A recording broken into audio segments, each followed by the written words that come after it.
Ooh, Welcome in everybody to the Sideline Fantasy Post-Draft Podcast. We are back. Football season is here. I know many of us have been ready and waiting for it, and we are ready to break down how good or bad your team is this year. Year number 11. How about it? We have three-time champion myself, your host Eric, for those that don't know me, and we do have a few that don't know us, Crimmy. And then we this is have true. zero-time champion, but Uh, 11. uh, uh, uh, Zero-time champion in the home of a champion. So I'm feeling the auras. I'm, bringing them all in.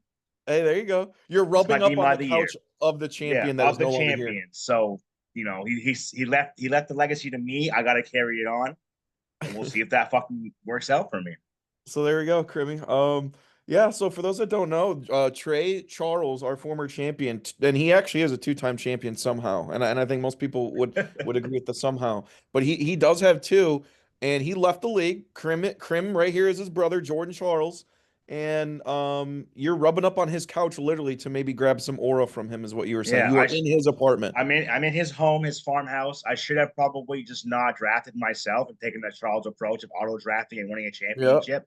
How that worked, no clue, but No it clue. was one of the two. He's got two, I've got none. The championship room is still very, very limited. There's two active members, I think, that have one because Yeah. we've lost Rob, we've lost Trey. So, I mean, we got a couple new faces and hopefully a new champion. Yeah, it's lonely in that Champions Club. It really is. But yeah, that was a crazy year when Trey literally auto drafted an entire team. I mean, you and him are complete different brothers. One trades all the time. One literally hasn't traded in 3 years. So we'll see what we get out of it. But welcome in everybody. Like I said, for those that are new, this is our post draft pod where we're gonna rank your teams 1 through 12. We're gonna break down who we think is gonna make the playoffs, what you think you did right or wrong, and kind of just probably get a lot right, maybe get a lot wrong. I mean, that's usually what happens. I went 2-10 last year, so what the hell do I know, right? I mean, like it's been brutal it's these last it's couple of it's years. tough. It's tough.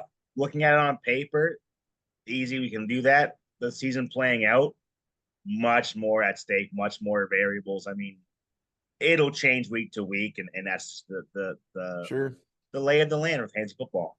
Yeah, yeah, I got to go for a revenge tour and get back in it. So, like I said, this is year 11. As you can see on Crim's screen right here, we drafted divisions, right? And this was the first time ever, Crim, that we drafted after the draft. And Yeah. there was a small little hiccup because I went online and I'm like, man, it's not letting me edit divisions. It's not letting me edit divisions. And at one point, I read an NFL.com post. I was like, oh no, that said you could not edit divisions after the draft. So I had a small little freak out. I'm like, oh crap, this wouldn't be good. But it managed, it worked out, it worked its magic somehow, and we're good. So Kyle's division, Tyler's division, they finished second and third in the postseason last year. We typically have the first place and the second place draft the divisions. So Crim's got his screen locked in on these divisions. We are going to break them down division by division and then rank them 12 through 1 overall. Tell me, Crim, overall, just give me your base thoughts. Now, me and Crim usually we talk almost every day. We have not said a word to each other about how the draft went. We don't know anything about Yeah. each other's thoughts. Yeah. So this is kind of interesting. I don't know. I don't have a single clue of where he has his team's ranked. So this is actually going to be pretty interesting. What did you think overall of the draft? Did it go standard quo? Did the new No, guys throw a wrench in it? What no. did you think? Definitely a wrench thrown into things. Again, I know this is a league that historically has catered towards drafting running backs, and I think we did that this year. Especially with some moves that were made pre-draft. Kyle moving to 7 to secure himself McCaffrey in that first round. McCaffrey, I feel like maybe falls to 10, maybe doesn't. It's whenever you see these guys coming off the board quick and fast at that position that you freak out. But having the newbies in there, it changed a lot. It definitely did. You don't know how they think. You don't know who they prioritize. I think that, I mean, we'll get into it for sure, but it definitely changed the landscape of the draft itself and made my job, in my opinion, much harder being at the very end because you pick so far and few between and Yeah. not knowing what some of those guys around me are doing. It made it difficult. I mean, again, we'll look at it. People's drafts were hectic. I feel like all of it.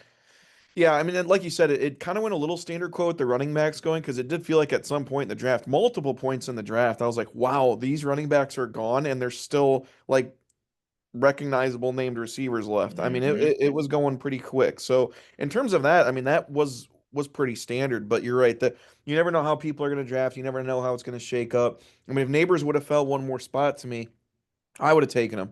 So that would have Yeah. changed up the way the draft looked like. And yeah, I mean, it was pretty interesting. It went pretty fast as these standard redraft leagues go, but it was a fun one. And I'm sure you had fun doing it while drinking, right? Having a good old time. Yeah, well, I had a drink. You Thankfully, missed our draft party, man. We th- were waiting for you. yeah, thankfully our dinner took quite a bit, unfortunately, for everybody else but me. So I was There still you go. locked in for majority of it.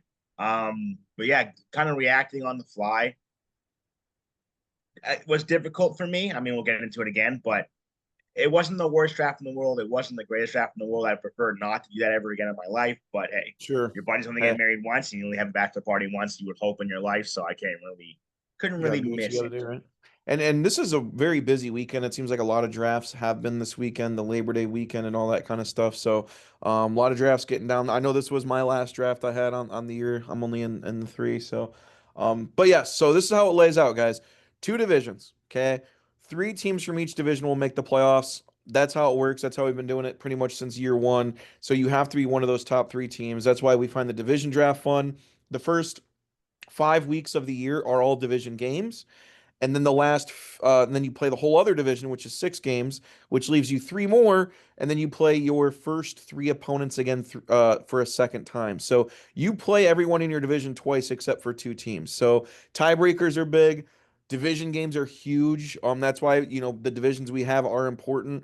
What did you what did you make out about the division draft? Again, we're not talking about the teams yet, but did anything stand out with the division draft Yes, other than your yes, name being picked yes. really Being early, being being Trim? called really really early to me, That's usually a shot. that usually is a shot. Yes, and that is it showcases that that person drafted in said division doesn't like your team in this setting.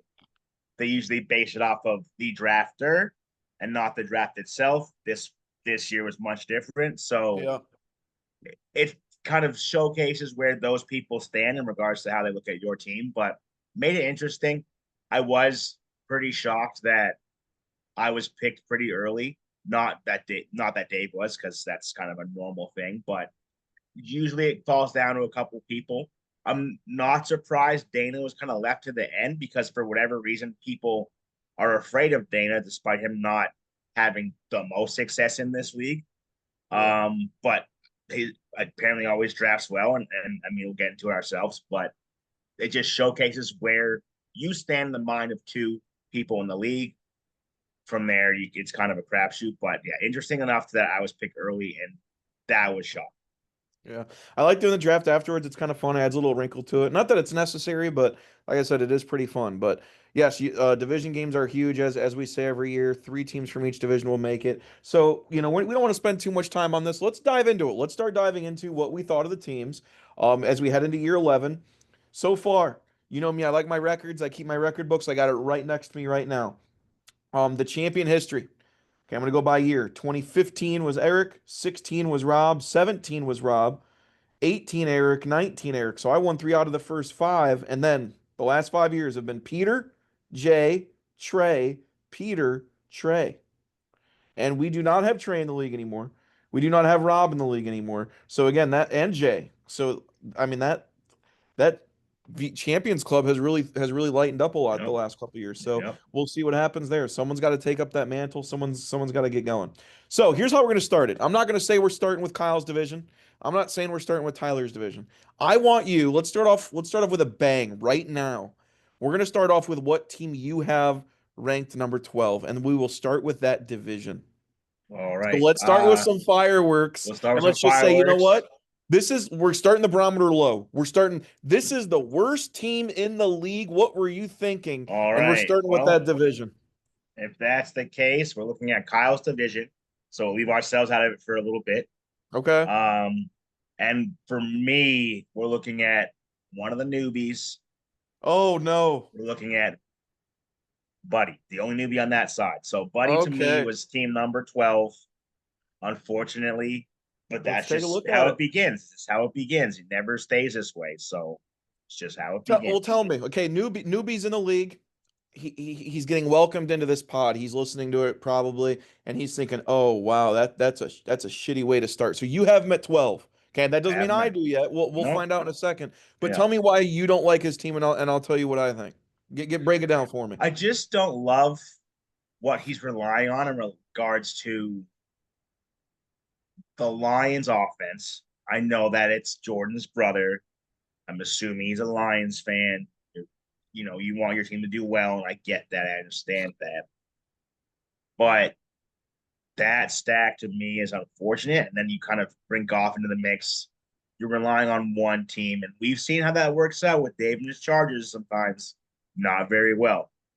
Yeah. So the first pick, obviously Jefferson, fine. You know, then you go Bucky and Lamar. Your start there's fine. And then your receivers after that, I mean, Jameson Williams, I mean, your lineup's not changed, but Jameson Williams, love him. Absolutely love him this year.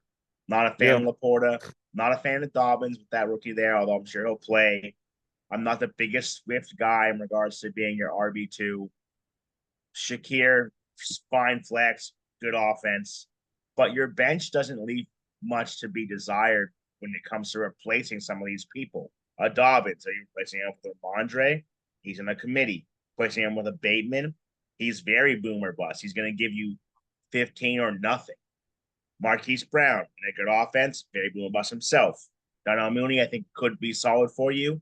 Jonnu Smith, he was fine last year, but the depth here doesn't scream that there's a lot to be had here.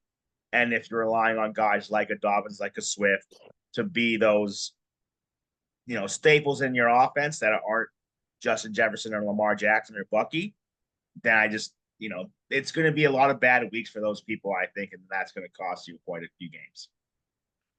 Yeah, looking at and looking at Buddy's team, obviously his first draft in here, Team Iceland getting rolling in his debut season. I'm kind of for the most part under the same impression here.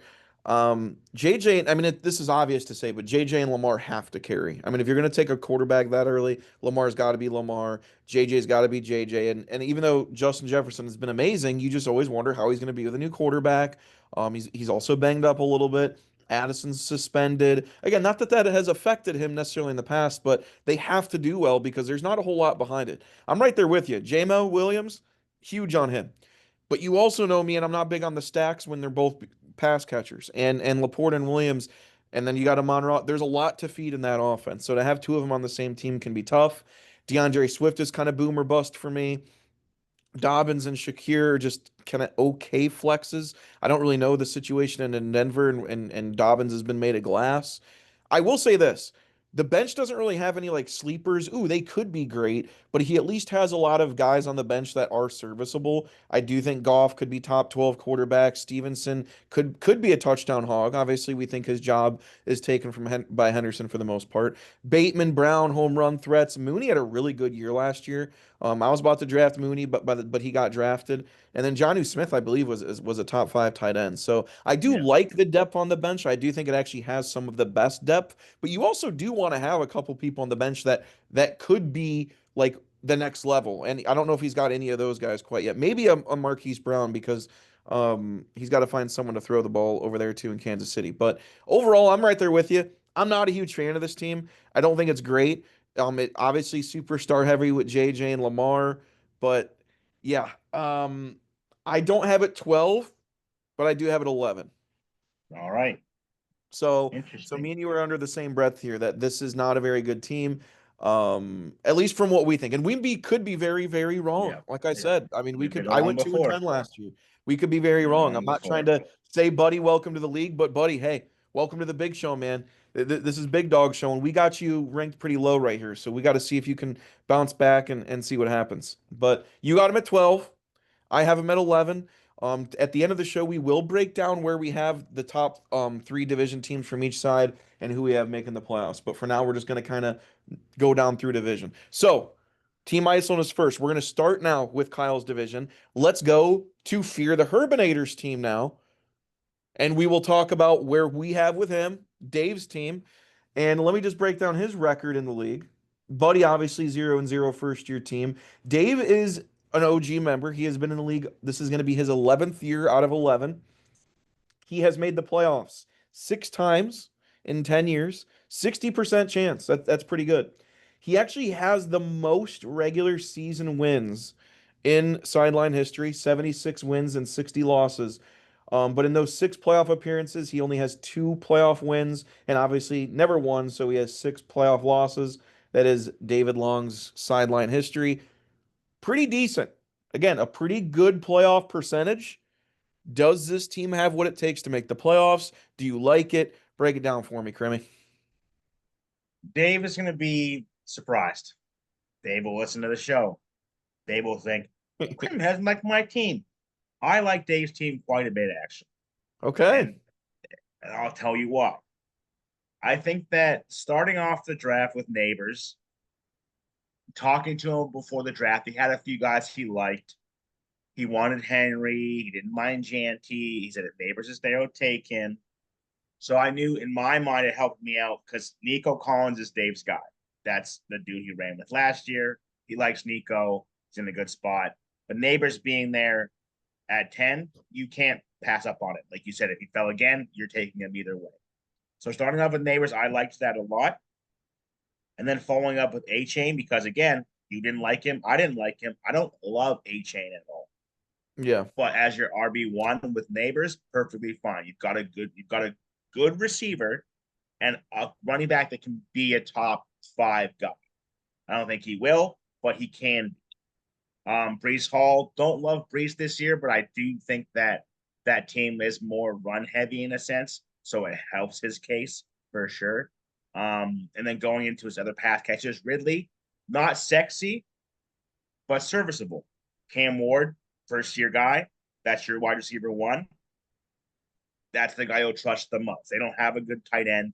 Their running back is Pollard. He's fine. Ridley, I think, is always a pretty surefire bet fantasy wise for the most part. And then you're looking at his tight end, Kittle. Love it. Travis Kelce as your flex. He's second tight end. Love it. Oh, you have the Mahomes stack? Love it. Olave, Sure. he's a saint. Don't love it. He's also very injury prone. So the definition of boom or bust. If he's healthy, he plays well. If he's not, which he usually isn't, he gives you nothing. So it doesn't really help you. But looking at Dave's bench as well, no defense. You'll have to drop somebody.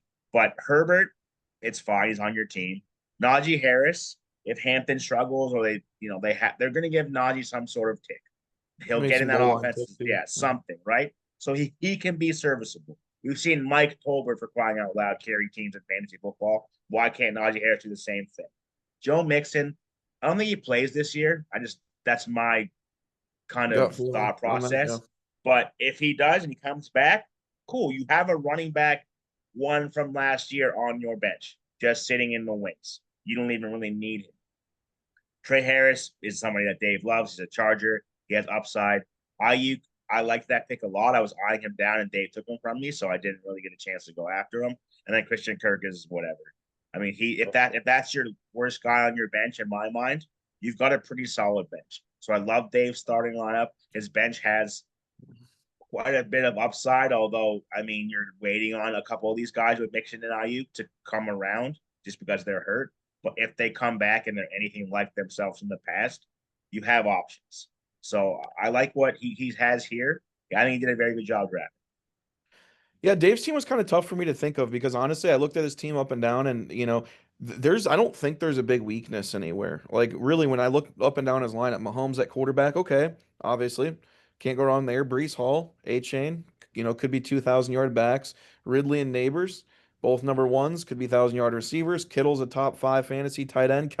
I could see potentially a year where Kelsey has one more. I know everyone's waiting for that complete fall off, Yeah. but I really could see one more 800 to 1,000 yard season with 8, 9 touchdowns. I mean, again, Yeah. Mahomes has to throw it at some point. He's going to find him, and Man, it could be him. I mean, it could be that you last you kind of have go to getter. you have to think too. Something I missed out on when I was talking about it is there's no Rasheed Rice.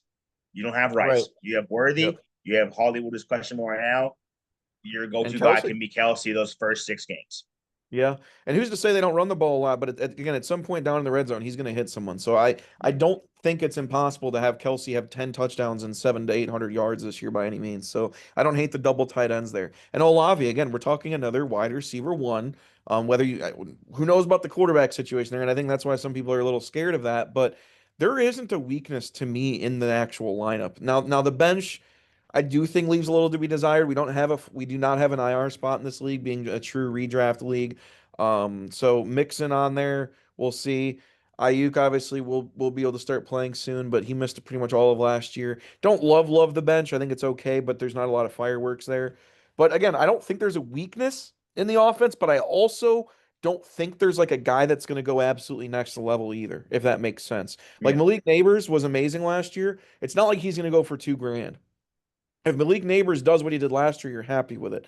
I just don't know. Is there another gear for some of these guys? Is there another gear for A Chain that could be the one to target and say, yeah, it's him. He's been really rising up these last couple years. This is the year for him. That might be it. But in terms of these other guys, I don't see Olave having a career year. As much as I just said Kelsey could have a bounce back year, I don't see a career year from him. I don't see a career year for Calvin Ridley. So I think there's a lot of safe picks here. I don't think there's a lot of like gambler picks, and we're going to look at some teams that I took a few more gambles, which I think you need to do at some points. But I don't hate this team. In fact, it's going to be a little funny, but I think it's kind of like a middle blah. Like I like it, but I don't love it team. So overall, I actually have Dave out of 12 teams, not in the division yet, but just out of 12 teams, I have him at 7. Where do you have him? I have him substantially higher than that. I have him at 3. Nice. Okay, you got him at 3. Yeah, I do think you are right. It is a lot of safe picks, but I feel like coming out of the draft, the way it looks on paper to me looks Sure. safe, solid, secure. No upside, really, like you said, but at the same time, that could be all you need to get started off well enough to carry yourself to the top 3 I picks. mean, yeah, I mean, you're looking at, I mean, even if they don't have career years and they just have fine years, you're looking at, 4 guys in his lineup, Ridley Neighbors, even Kittle, Olave, even if you don't throw Kelsey in that picture, that could be 1,000 yard pass catcher. So, I mean, it's big. A Chain and Brees Hall, pretty good running back pass catchers. It's not like they're total hogs in the backfield just getting all the carries. So, no, I think it's a very solid team. I think it's a very playoff capable team. I don't dislike it. So I'm gonna go at 7.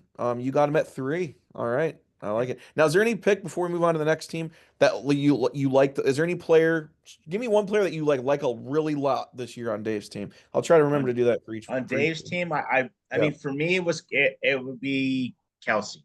I just think Okay. that Travis Kelsey's in a spot this year where he's picked late enough where his return on investment can be league winning in a sense. No. I mean, he didn't have a fantastic year last year. Tight ends are a crapshoot. He fell to like 8th or 9th round. Like to me, that's a value there, and that's the one I like the most. Yeah, I'm gonna go Ridley. I know he's 30. He's starting to get over that hill a little bit, but again, I think he's the one there. Ward, I think, has enough talent to know who to go to. So I think Ridley could have a pretty big year in Tennessee and be that safety blanket for Cam Ward. But we'll see. We'll see. So I like that pick. All right, I got him at 7. You got him at 3. Let's go to the next team in that division, and that is our good old buddy Seafells. Okay, Seafells in the league has let's see here. Got to pull it up. He has been in the league all 11 years. This will be year 11 out of 11. His record is 63 wins, 73 losses. He's made the playoffs 5 times in 10 years. So he's made it about a 50% clip. But yet again, has never gotten that just initial monkey off the back. There's a couple monkeys that he's got to take off the back. He needs a championship, but he's got to win a damn playoff game. 5 playoff appearances, 0 and 5 in playoff games. Sorry, Seafells. 11th year team though. He's an OG member. What do we think of good old Seafells teams this year? Yeah, I don't think it's the year he gets the monkey off of his back, in my opinion, in regards to Okay. winning a playoff game. Um, I don't mind a lot of what he has. I don't think it's a horrible team. I don't think it's like a buddy-esque team. I just think that the foundation here is shaky. Bijan as a start, perfectly fine with that. Obviously, you have a top 3 pick. You're going to take one of these top tier guys. Following it up with a Josh Allen and a Garrett Wilson, or Josh Allen, sorry, and a Brock Bowers. the difficult part about this year, fantasy football wise, when you take one of those onesie positions as a quarterback or a tight end, the guys you play one of, you get you get a leg up on the competition for the most part. You take two of them really close to one another, if not back to back, like Chad did, you Yeah. see a lot of holes in your team. I mean, your running back two is Tyrone Tracy, who has a chance to lose his job early on this year.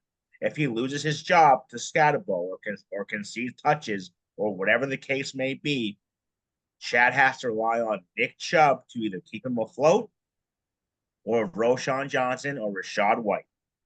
So do those guys to you sound like somebody you want in your football lineup week 2, 3, 4, 5, 6 to make a playoff push to kind of start your season off right? They don't to me. And your receivers leave a little bit to be desired. I love DJ Moore, former Panther, current Bear. Never go wrong with Garrett Wilson. I think he doesn't do as poorly as last year, but what he showed in the past inconsistency, there's upside there slightly, but from what you said about Dave's team, where you don't see the upside in some of these guys, I lack to see that in Chad's team as a whole. I don't really look at any of these guys and go, yeah, that guy can carry your team. Bijan has to be the same Bijan we've seen before, like you said. Josh Allen has to then hit another stride. And if he doesn't, and he's the same guy we saw last year, the rest of the team can't do what they did last year. Bowers can't do what he did last year. You'll be okay with it, yes, he was fantastic, but that's not enough to be a playoff team at that, in my eyes. So I don't love it by any means. I don't hate it. I think there's some strong points to it, but I'm just not a big fan. Yeah, and this is where, like I said, I think it's the complete opposite of Dave's team, where Dave kind of played it safe with a lot of the picks. And I mean, Chad's got three big superstars, right? Bajan, Allen, and Bowers. I mean, those are his three big superstars. I mean, between Robinson and Josh Allen, on the high end, we're probably talking 30 rushing touchdowns between the two of them, right? I mean, did Josh Allen not have like 10 to 15 last year? Yeah. So getting 30 might be a stretch, but at least 25-ish between the two. That's a lot. Obviously, you need Bajan to be an absolute horse this year. That's what you draft him that high for. You can't really have Josh Allen not play at MVP level with where you took him either. Again, like you said earlier, when you're taking QBs that high, they have to be elite. So, and I think Josh Allen will stay that. I think Josh Allen probably is going to be league MVP again. I think they have an easier division. I think they're going to win 14 plus games. So I really do like Josh Allen. I think that's a good pick. DJ Moore and Garrett Wilson to me are still likely 1,000 yard receivers. I know Justin Fields thrown to one, Caleb Williams to the other, but DJ Moore has been an 1,000 yard receiver, even though it seems like he's had down years. Garrett Wilson has been that consistent guy, so I don't see that changing. I think they both can still be 1,000 yard, close to 8 to 10 touchdown guys. And then Brock Bowers, I mean, how do you follow up last year? Can he really get any better than last year? Even if you're 90% of last year, I think Chad would even take that with how good he's been. The flexes scare me a little bit, but there's part of me that just wonders, do they just run Chubb into the ground at this point? Why not, right? Mixon's out. Chubb, you're a veteran. We got you on a year. Let's see what you got. If not, oh well. So the flexes scare me a little bit, but Pearsall could be the wide receiver one there too. I mean, he really could end up being the one there for Brock Purdy. So again, there is some upside. I think there are possibilities. I don't hate the bench. Roshan Johnson could be a touchdown sniper this year. The backfield in Chicago is not the greatest. Spears, no on IR, but when he comes off, we know he can be electric. Rashad White, Jordan Addison, to me, again, you're going to have to stash him for a while, but talk about another 1,000 yard receiver. Already paired with Moore, Wilson, and Bowers. That's nice. And then, again, Godwin, before he got hurt last year, Godwin was receiver two in all of fantasy football. Um, was having an absolutely amazing year. Again, does he bounce back? The emergence of Njugba, who knows what that role looks like, but I actually like Chad's bench quite a bit. I think there's a lot of value there in case Chubb or Pearsall struggle. And I don't really hate any of his starters. Again, I wouldn't look, man, you really need to replace that guy. I just don't really like that. So overall, I like Chad's team. I don't see many downsides, and I do see some possible upsides. But again, I do agree with you. Tracy could maybe not be the starter in a few weeks. Chubb can lay a dud, and Pearsall can end up being receiver three, and all of a sudden you got three spots to fill on that offense just like that. So it is dicey to that effect. Before we give out our ranking, what pick do you like a lot from Chad, and what player are you really down on this year? See, that's tough for me. I would say the pick I like the most that isn't the obvious would be DJ Moore. That to me Okay. is someone I looked at myself. Had I been able to kind of go about it the way I wanted to, but things changed throughout the draft. So I really like the DJ Moore pick. To me, I just don't love the Garrett Wilson pick. Not high on Garrett Wilson. I don't hate him as a receiver by any means. I still think he's a solid talent. I just don't know how much more upside you get with Fields being your quarterback. Sure. Not that Fields won't run, not that Fields can't throw the ball. He's used to Garrett Wilson. He played with him in college. That helps. But Fields loves to run the ball. You're gonna get to keep that ball in his hands when you can. And if you're not, and you're going to utilize that run game still, Brees Hall, Braylon Allen, I think the passing attempts go down, and that hurts Garrett Wilson's upside. Sure. And that was another one I was kind of surprised with that fell in the draft was Justin Fields. I mean, he was kind of dropping in the draft, and I'm sitting here thinking, man, if he does for some reason play 17 games, I mean, he's probably a top 5 or 6 fantasy quarterback. So the fact that he Yeah. kept falling during the draft was pretty crazy. But no, I agree with you there. I think there is some downside possibilities to Garrett Wilson, maybe even in Pete Carroll and at Las Vegas because Pete Carroll loves running the ball. And does Brock Bowers really get 100 and how many grabs did he have last year? 110 fucking grabs? I mean, Yeah. does he really do that again with Pete Carroll as the head coach? Maybe not, but as long as he gets 90 and 1,010 touch, but again, with Pete Carroll, Yeah. we just don't know. So, Yeah, that's a good um point. we'll see. So I do think there is some upside. There should be a lot of touchdowns here. Josh Allen, Bijan Robinson, even Nick Chubb, as long as he's the guy, goal line should be those guys. But we'll see. Overall, I do have Chad out of 12 teams. I do have him third. Where do you All got right. him? I have him ninth. We are Oh very well, on the other okay. side of things at this point. We are. Wow. And we did not talk beforehand at all. So No, so interesting. it's interesting for sure. Yeah, so I got Chad third so far. And again, this one could be one I'm really way wrong on. I mean, it really could be. Yeah. Some of these were tougher this year to choose. All right, let's go to the next team. It is going to be Pistol Pete's platoon. I think he's already made more fantasy football trades than he has fantasy baseball trades on the year. He's off to a roll. He's hyped. He's ready for kickoff more than anyone. Let's go and break down Pistol Pete's team here in Division 1. Looking at his squad,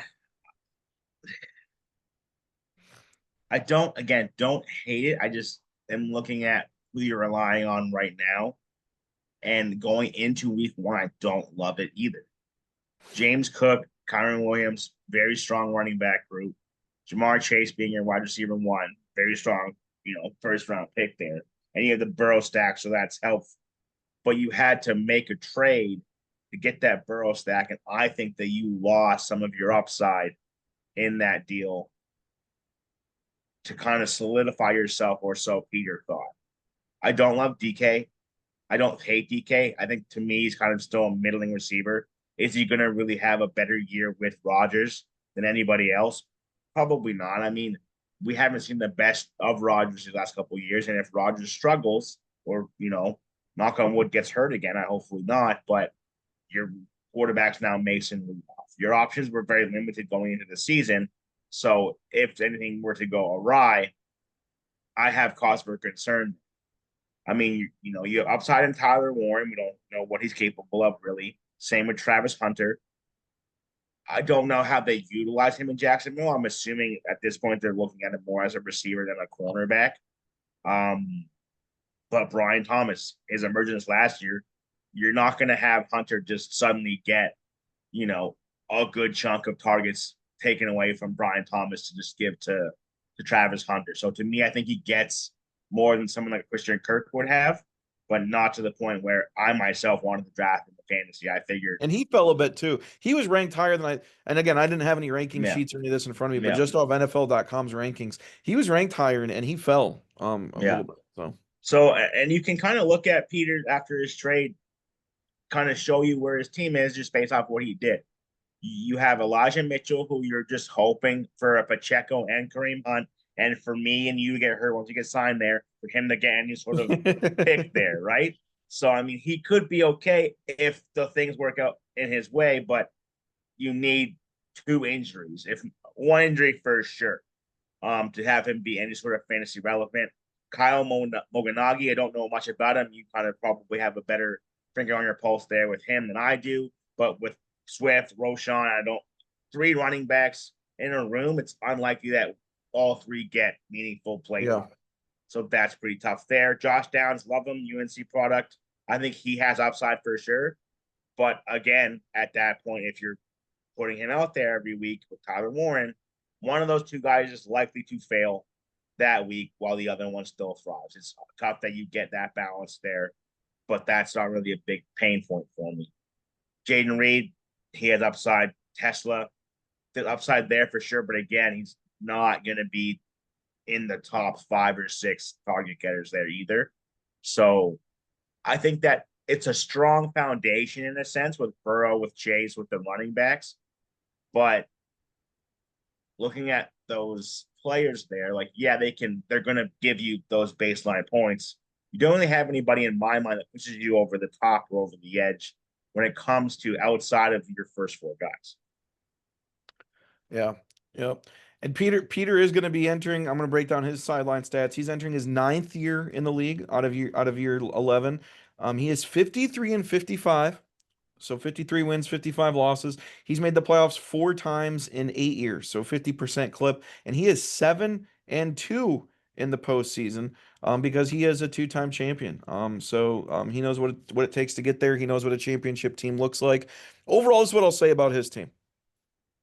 Um, I think it's pretty solid. I think it's got proven guys. I think it's got superstars and it's got the possible breakouts that you need to make a fantasy team work. I think if you look just from top to bottom, if you look at those first 5 names, Burrow, okay, and you do got to hope he's a top 5 quarterback. And as long as he's healthy, I think he is. Burrow, Cook's going to be a touchdown machine. Kyron Williams should be a hog, but again, you know me, I'm as big of a Kyron fan as anybody. I am a little worried about the usage he's had the last couple of years and the wear and tear to a sense of can he be that guy again? Is he a 300 touch guy? So overall, I do really like him and I like the running back room with Cook and Williams, but we'll get to more of that in a second. DK Metcalf and Jamar Chase, again, we're talking about a 1,400 yard receiver with the Burrow stack. And I do like Metcalf with Rodgers. I do think Rodgers trusts guys and he tends to go to those guys. And I think Metcalf will be that guy for him. So I do think Metcalf, as long as he stays healthy, should be 1,000 to 8 to 10 touchdowns. I do think that could be the case there. So those first 5 I like a lot. Obviously, I liked Warren enough to draft him. That was one of the trades that Peter went through. So I do like Warren a lot. I think he could be, and this is where it was tough for me to trade him. I do truly think he could be the number 1 receiver just in general in Indianapolis. I could see an 8 to 900 yard season there. I mean, obviously he's gonna be fighting for that role with Pittman, obviously Downs you like and stuff like that. But I do think Warren probably finishes as a top 7 tight end this year in fantasy. So I like it. Roma Dunze, I think gets 1,000 this year in Chicago. I think he might outplay DJ Moore. So then Travis Hunter, I'm not even the biggest fan of him in fantasy circles this year. Again, I'm thinking 600 yards, 5 touchdowns, maybe. Average fine season. I don't think he blows the roof off, but again, that's also a pick that could blow the roof off. What if he does? He's got the potential to do that. So I like where Peter's team is set up because I think you have the 4 sures in the Burrow, the James Cook, the Jamar Chases, and you have the upsides with the Warren, Adunze, and Hunter. So overall, I really like the lineup, but in typical Peter fashion, I think this is one of the worst benches in the league. Like you mentioned, Mitchell's a third stringer. Monangai is probably third string. I mean, he might take more of the early down back usage from Johnson, but again, pretty much a third stringer. That Jaden Reed could be a second or third receiver on that team behind Golden Kraft. And I don't even know who the hell Tesla is from Detroit. So I do not like this bench at all. I think I really could argue it's one of the worst, if not the worst bench in the entire league. So that scares me. But the actual lineup itself, I like a lot. But if okay, what if Travis Hunter gets 2 catches a week? What if, Tyler Warren gets hurt? There's nothing behind it, which absolutely scares me. So eventually you're gonna have to trade from those starters if something goes wrong. So that's kind of my take on it. Any last thoughts on Peter's team? What guy do you absolutely love? What guy do you absolutely hate? Again, I mean, I would say my absolutely love pick for him was Rome. I Yeah. do like Rome myself. I do think that he's going to have a bigger role in the offense without Keenan Allen. I do think that they spent that draft capital on him for a reason. So that to me is my favorite pick. I would say my most disliked pick. I have to go back to his draft recap because it's not on his team Okay, see where we anymore. go. Yeah. Um, What eh, round did he see? And here's my thing. I love Burrow, and I'm not saying he's like gonna get hurt, but what round did he get Burrow in? he traded for bro. That's the That's right. thing. Okay. Yeah. So taking someone like to me, Jaden Reed. Not that again, not that Jaden Reed is going to be bad, but in round 9, I think that taking Reed there isn't the most profitable pick. And I would have said, had he been on his team, that my favorite pick would have been Fields at 10. Round 10, Yeah. Justin Fields, that you moved off of to create a stack and solidify your running backs is what Peter was after. But telling everybody that you drafted McConkey by accident Yeah. and then is not going to help your case and get as much for him as you should. There's a couple of mistakes made here. That's why I really don't like what occurred over the last 24 Yeah. And hours or whatever. and typically, and again for the new guys, we try to get on every week. If not, it's every other week or something like that during the season where we break down any trades that have happened in the league. Obviously, there have been a couple trades, but we're kind of just looking at Pete's roster as is. He traded for Burrow, Kyron, and Keon Coleman. I mean, this was a pretty big deal. I mean, we got some big names moving already, and he traded Chuba Hubbard, Fields, and McConkey. Now, I like Peter's team. I do. There's part of me and again, I'm a big Kyron fan. Is Hubbard is going to be just the guy in Carolina for the most part. They're gonna rock him pretty Yeah, heavily, I would think, yeah, right? yeah, absolutely. I I mean, mean, Rico Daddle's there, but I mean, you paid this guy. He's going to be your first and second down back at the yeah. very least. So he's going to get the work. And that's the And way I look at it. I could see a world where Hubbard plays just as well statistically as Kyron Williams this year. yeah, I mean, we're yeah, talking 11, 1,200 yards just because he's just going to get the rock time and time again. I could see a world where, and this is where I'm going to have Peter ranked pretty high, but I don't necessarily love the trades he made because no, this team might be better off with Hubbard, McConkey, and yes. Justin Fields. It's Justin Fields, there is a very much a world, and again, I love Burrow. He might win MVP, but there's very much a world where Fields finishes higher fantasy wise than even Joe Burrow, Yeah, right? yeah, I do agree. And you hit the nail on the head there. If Peter didn't make these trades, I'm a big fan of upside when it comes to these players this year. I think that's what you need to be successful. His Yeah. team looks a lot better with Hubbard, Fields, McConkey. Sure, whatever you don't love him, but to make that trade and then also turn it into Coleman and Loveland for Tyler Warren, who's telling you that Tyler Warren and Loveland don't produce the same Yeah. in regards to fantasy. Because They've been talked Loveland, about very yeah, similarly. Yeah. yeah. So Loveland has a role in that offense. He may not get the same amount of targets because he has someone in front of him, in a sense. But Keon Coleman, to me, can be the wide receiver one for Josh Allen. That's a Yeah. pretty valuable thing to have. And it kind of That's why I was like traded a for him. toss. Yeah, that's what it's a toss in at that point, right? So I Yep. just feel like he lacks upside. That's why I don't love the team, but he had the upside with the team as it was coming out of the draft. Yeah, I agree. And again, this is not me dissing on Burrow. I mean, the dude could literally be an MVP, but I just feel like with where he got Fields is a really good value. Hubbard's an 1,000 yard Mm-hmm. guy. McConkey's the number one. That I didn't love the trades. And again, Keon Coleman could theoretically be on his bench right now. Um, part of that depth that he's so Yep. lacking, and he doesn't have it Yep. now. So that's what's tough. So overall, I'm gonna be honest. I do like Peters, and it's gonna sound just like baseball. I like his actual lineup itself. I don't think his lineup is bad. I'm very worried about the bench, so the lineup has to play. But overall, believe it or not, I do have Peter fourth. Where do you have him? Interesting. Again, here we are at the other end of things. I had Peter 11. Oh my God! You I got him had as the Peter second 11. worst team in the league. Yes. Wow, this is gonna be fun to keep track of. Wow. Yeah. I mean, again, it Interesting. doesn't have bad players. I just think that season long, it won't hold up. That's And my then pick. and I don't think there's anything wrong with saying that because again, if one or two of those dudes underperform, again, he has nothing behind it right now. It's not like Yep, those are guys that might be starters. And we're gonna look yep, at my team later, and some people can argue I might have one of the worst benches in the league, but at least to me, I have two guys, three guys that could be starting running backs too. So it's just different ways of looking at things. All right, wow. We are yep. very, very different. I like it though. Again, that's what happens when we don't speak about it literally at all. Not a single word. All right, let's go to the next team in the division. It is big homie cornbread. It is Jordan. We have Buddy and Jordan in the same division this year. They're going to be duking it out, trying to make a playoff appearance. Jordan in the league. He has been a great addition to the league. We've been happy to have him. He is now entering his, I believe, third year in the league. Yep. He has 13 wins, 15 losses. He had a playoff appearance, 0-1 in the playoffs. So still pretty fresh and new. Not a whole lot of track record there, but made the playoffs once, missed the playoff once. How is Jordan's team? The is he going to be the better performing Yeah, Jordan this year in I, fantasy I'm, I'm, football? I'm gonna have you start this one. I'm curious to see where you have him. All right. Jordan's team I think is very solid. Again, I don't think there's any great weaknesses up front. I think the trade helped him because I'll say this. I think without the trade, it was looking dicey. His wide receiver one was Devontae Adams, and his two was Rashee Rice, which we know is suspended. So he needed to make a move. He was very adamant on making a move on draft night, and he was able to do that, which I think rounds this team out a little bit. Um, I am a little worried though.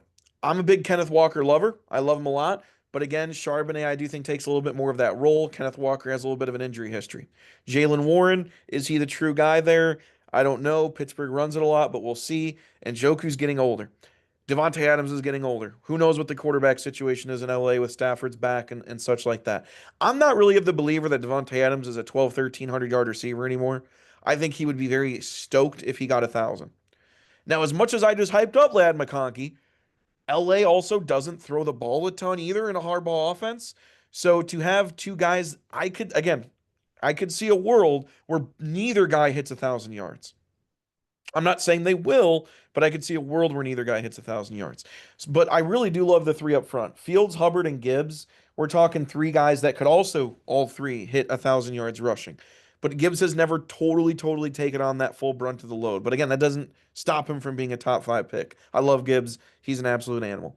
So overall, I do think there's a lot to like on this lineup. I think it's solid. I don't think it's great. I do think it is missing some type of superstar value, which makes sense. Gibbs is your superstar. You didn't pick for a while, and then this is your next best guys you got going on. So I really feel like there's too much of a teardrop between Gibbs and the next guys. It's like who truly is your next best player? Is it? Oh, it is McConkey. Is it maybe Hubbard? Is he in 1,000?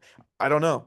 Like I said, I like Fields as a fantasy quarterback. I like all this stuff. I just don't love this team. I think it's very likable, not lovable, and kind of what I said earlier about um I forget whose roster. I just don't know if there's like a next step for a lot of these guys. I Yeah, like Hubbard as an 1,000 yard guy. He's not hitting 1,400. I like Gibbs as a top pick in the draft, but it's not like he's going to go and get 2,000. Devontae Adams is not going to turn back the clock and get 1,200. And Joku's not going to get 1,000 as a tight end. I just don't see that in that offense. Kenneth Walker's not going to get 12, 1,300 with Charbonnet behind him. And I get touchdowns. That's what you're looking at. I know I'm just bringing up yards, but I just don't know if any of these guys, again, really have career years. So that's kind of what I'm looking at there. And the bench, it's okay. Who knows what the running back situation is in New Orleans past Kamara, but he's got Miller, Justice, Tuda, Jawan Jennings. Rasheed Rice is obviously very valuable when he comes back, but other than that, and again, I'll be honest, a lot of things I look at when I look at benches sometimes is how much they're rostered. That doesn't mean you can't know about a player. I get that, but if you're only owned in 1 or 2% of leagues, it's kind of like, ooh, you must know something someone else yeah, doesn't. And yeah. that's what a couple of his guys are. So I'm not a huge fan of the bench. Couple maybes, but not a huge fan of the bench. Overall, I think it's a very average, solid roster, though. Your thoughts? Yeah, I'm on the complete different side again. This is one of Okay. my favorite teams All in the right. league, just All because of the way right. it breaks down in regards to after the trade. The again, upside's a big thing, but this team to me had a solid foundation with Jahmyr Gibbs, and we're a very running back heavy league. So you're Yeah. telling me in a running back heavy league, you got Jahmyr Gibbs, you traded for Chuba Hubbard, you have Kenneth Walker, who, if he can stay healthy, he's a beast when it comes to fantasy football. Your Yeah. receivers are Lad McConkey, Devontae Adams. Lad McConkey had a great year last year. Do it again this year. You're happy. Devontae in a new situation, a better situation, I would say. He was solid last year. It doesn't matter the quarterback he has, he's going to be good. The rest of it just falls into place. And Joku, with Flacco being that quarterback, I think he is going to be a top 3 tight end at the end of the year. Just falling into that. The rest of it, again, running backs are the strongest part. The rest of it, to me, doesn't really have much downside in the sense they are either pretty safe or pretty consistent. The bench, yes, not much to look at there outside of Rasheed Rice. And I mean, Jawan Jennings can be your wide receiver 2 or 1 in San Fran, Yeah. depending on how he comes back, how Ricky plays. So that's immense upside. Rasheed Rice, once, because it's not like he's not practicing, it's not like he's not prepared. He just is suspended. He was actively there all throughout camp. He's suspended now. He won't play the first 6 games. That'll suck. Once Rasheed Rice comes back, and I would assume at this point, flex spot, that's Jalen Warren, who, again, not a horrible player by any means, becomes Yeah. Rasheed Rice. What's stopping Jordan from, and I think this team is going to be good off rip, making a move after winning those games, inserting Rasheed Rice as your wide receiver 1, 2, whatever the case is, and just upping somewhere else. Your running Yeah. backs are solid enough where someone needs, to pick up a piece like a Kenneth Walker and a Lad, a Kenneth Walker and whomever, Devontae. You can go and grab a CD, a Jefferson, a Jamar Chase and Peter if he's hanging on to it for, who knows, although he has a stack. You have more options there moving forward with Jennings and Rice in the wings who have upside and can carry that team as wide receivers. But that's why I like it a lot. Yeah, and then the thing to like too, I think, is the fact that as much as we might not think that the running backs will have career years, they're the unquestioned guys, right? I mean, Hubbard is the guy, Gibbs is the guy. I know we obviously Yeah. have Montgomery back there, but he's the guy. Kenneth Walker, again, people are high on Charbonnet this year. He's always been a really solid complement to Walker. No one denies that, but Walker is the guy right now. Jalen Warren, same thing. There's not a whole lot behind him. We can maybe argue Caleb Johnson coming in could take away some of that share, but for the most part, we think Warren. So he's got a lot of guys that should be the guy. Where he doesn't have to worry too much early. He doesn't have to like, man, I really hope this guy plays. He doesn't have to Yeah. worry about that, which is good. So I do think it's going to be a tough team to beat week in and week out. I just wonder, like, truly how much can this team spark and kind of fly. But you're right. If they can somehow survive the first 6 weeks without Rice, go 3-3, 4-2. Rice could very well be the number one receiver in Kansas City. He's played like it anytime he's on the field. So that could really lengthen this roster, whether it's through a trade or whatever it might be. So I like the roster. I might like it a little bit more than I initially thought. But you have him where? He's my second best team. Oh wow. Yeah, this is fun. This is definitely gonna be interesting to keep tabs on the year. I got him at 9. Okay. I got him at 9. Yeah, we are Division one at very 9. different. We are very Yeah. different so far. Yes, we definitely have been, no doubt about it. All right. We got one team left in this division. It is Deflower Worthy Christian. It is good old Kyle. Kyle Carboni, our commissioner in the baseball league. He has been in the league now for 9 years. He joined the same year as Peter. This is his ninth year. So in 8 seasons, he has 68 wins and 40 losses. He has the best winning percentage in league history. He has made the playoffs, a record, tied for a record, but he's made it a record 8 times in a row. He's made it 8 out of 8 years. He has never one time missed the postseason, despite sometimes it being close. But in the playoffs, in 8 attempts, he has won 4 games and he has 8 losses. So he has yet to get that crown. He has yet to win the championship. Is he going to be any closer this year? He's gonna have a shot. He's gonna have a shot. I mean, Kyle's team to me just looks pretty stout. I mean, you moved up, you planted your flag, you got McCaffrey. Not mad at it. I was hoping he would somehow, some way fall to me at 12, just because people, have been burned before.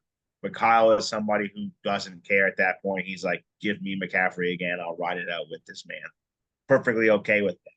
You're running back 2, RJ Harvey. I like him. I think that whenever we see a youthful movement in a running back room, a lot of the time that youthful player gets more of an opportunity than the veteran, And in just the because Sean those Payton guys, offense, you never yeah. know.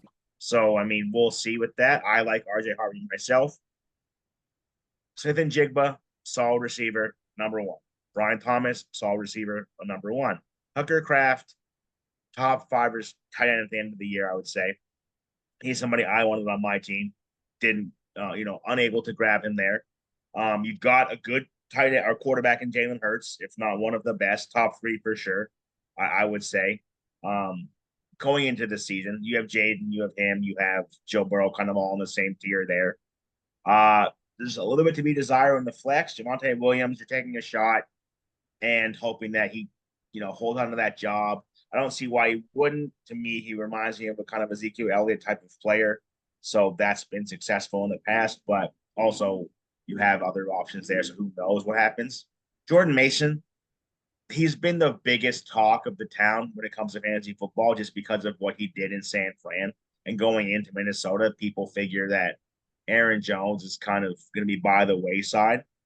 I hope not because of selfish reasons. But I mean, if he has a meaningful role there, you've got yourself a solid piece in a solid offense. But Kyle's bench to me is pretty strong. Charbonnet can take over that role with an injury or just playing better than Kenneth Walker. We've seen that happen before. Ollie Gordon, A-Chain won't concede the entire RB1 role, but I think that he can cut into it just because he provides a little bit that A-Chain doesn't, and more so in durability. He's coming into the season hurt already, so if Ollie Gordon sees that opportunity and takes and runs with it, he can be somebody who can be serviceable. I don't think startable week by week, but serviceable for sure. Kareem Hunt, it's a flyer. I don't hate it. It's a running back in Kansas City. Checo gets hurt again or struggles. You're taking shots at that, and I don't mind it at all. But Keenan Allen and Pittman to me are very strong on your bench. Keenan Allen's going in a situation where he's comfortable. He knows Herbert. Herbert knows him. There's not going to be this, week 1, 2, 3 needed to kind of get acquainted. He knows who that dude is. He can play well with him. That's a good flex player in mind. Pittman had a horrible year last year. I think he can also be a very good flex player with Daniel Jones being your quarterback. He's not going to throw the ball on the field constantly. He's going to hit you with that 4 or 5 yard route. Pittman can leave a game with 10 catches, 70 yards. You're happy with that as your flex. So I think he has good options on the bench. I like a lot of his starting lineup. I mean, there's a little bit to be desired at the flexes, but outside of that, it's all around pretty balanced in my Interesting. Where do you have Kyle? I have Kyle. He's top 5 team for me. I have Matt 5. Interesting, man. We're gonna continue to differ here. I think Kyle's team is one of the worst in the league. Okay. Okay. Yeah, I mean, clearly we like and dislike different players this year, Yeah. man. I Yep. mean, this is kind of now. Here's the thing. Caveat for any of the newbies that are joining us. I typically, for whatever reason, don't like Kyle's fantasy football teams. And again, the guy is 8 for 8 in making the playoffs. So I have a tough time ranking Kyle's teams because do I just rank him higher because of the owner and say, hey, he's going to make trades, he's gonna do this, he's going to do that, and he's going to find himself in at the end of the year because he always does. He always does. But I'm going to tell you what, Kyle came out, and I don't know if he was bluffing or not. He did not like his team coming out of the draft at all. I Hmm. and I tend to agree with him. Now here's the thing. Jalen Hurts should be a top 5 fantasy quarterback. The dude's got like 10 rushing touchdowns every year he's a starter. I'm not really worried about that. But again, there is a little injury concern with running quarterbacks. But then you got CMC. CMC had what, 200 yards on the ground last year? Injury concern. I will be 100% honest with you. I love CMC. He is so fun to watch. I totally get that. I was staying away from him with every bit of my being in the draft, and I was actually surprised. I don't know where he ranks. You're a little bit maybe more familiar with other fantasy science rankings. Was he a consensus top 10 pick for sure? McCaffrey. Yeah, Yeah. So that's why when Kyle made that trade, because Kyle and I tend to visit a specific outlet for sure. fantasy, he knew he had to make that trade to 7 because that's where the cutoff for one of the guys on that outlet was for McCaffrey. That was Okay. the latest he thinks he would have set. So Because he was a top 5 pick, and that person went as far as saying he would take him 101. yeah, wow. Wow. And again, I like McCaffrey, but he's had so many injury concerns. And again, last year is just another one of those. It's just like how many more can happen?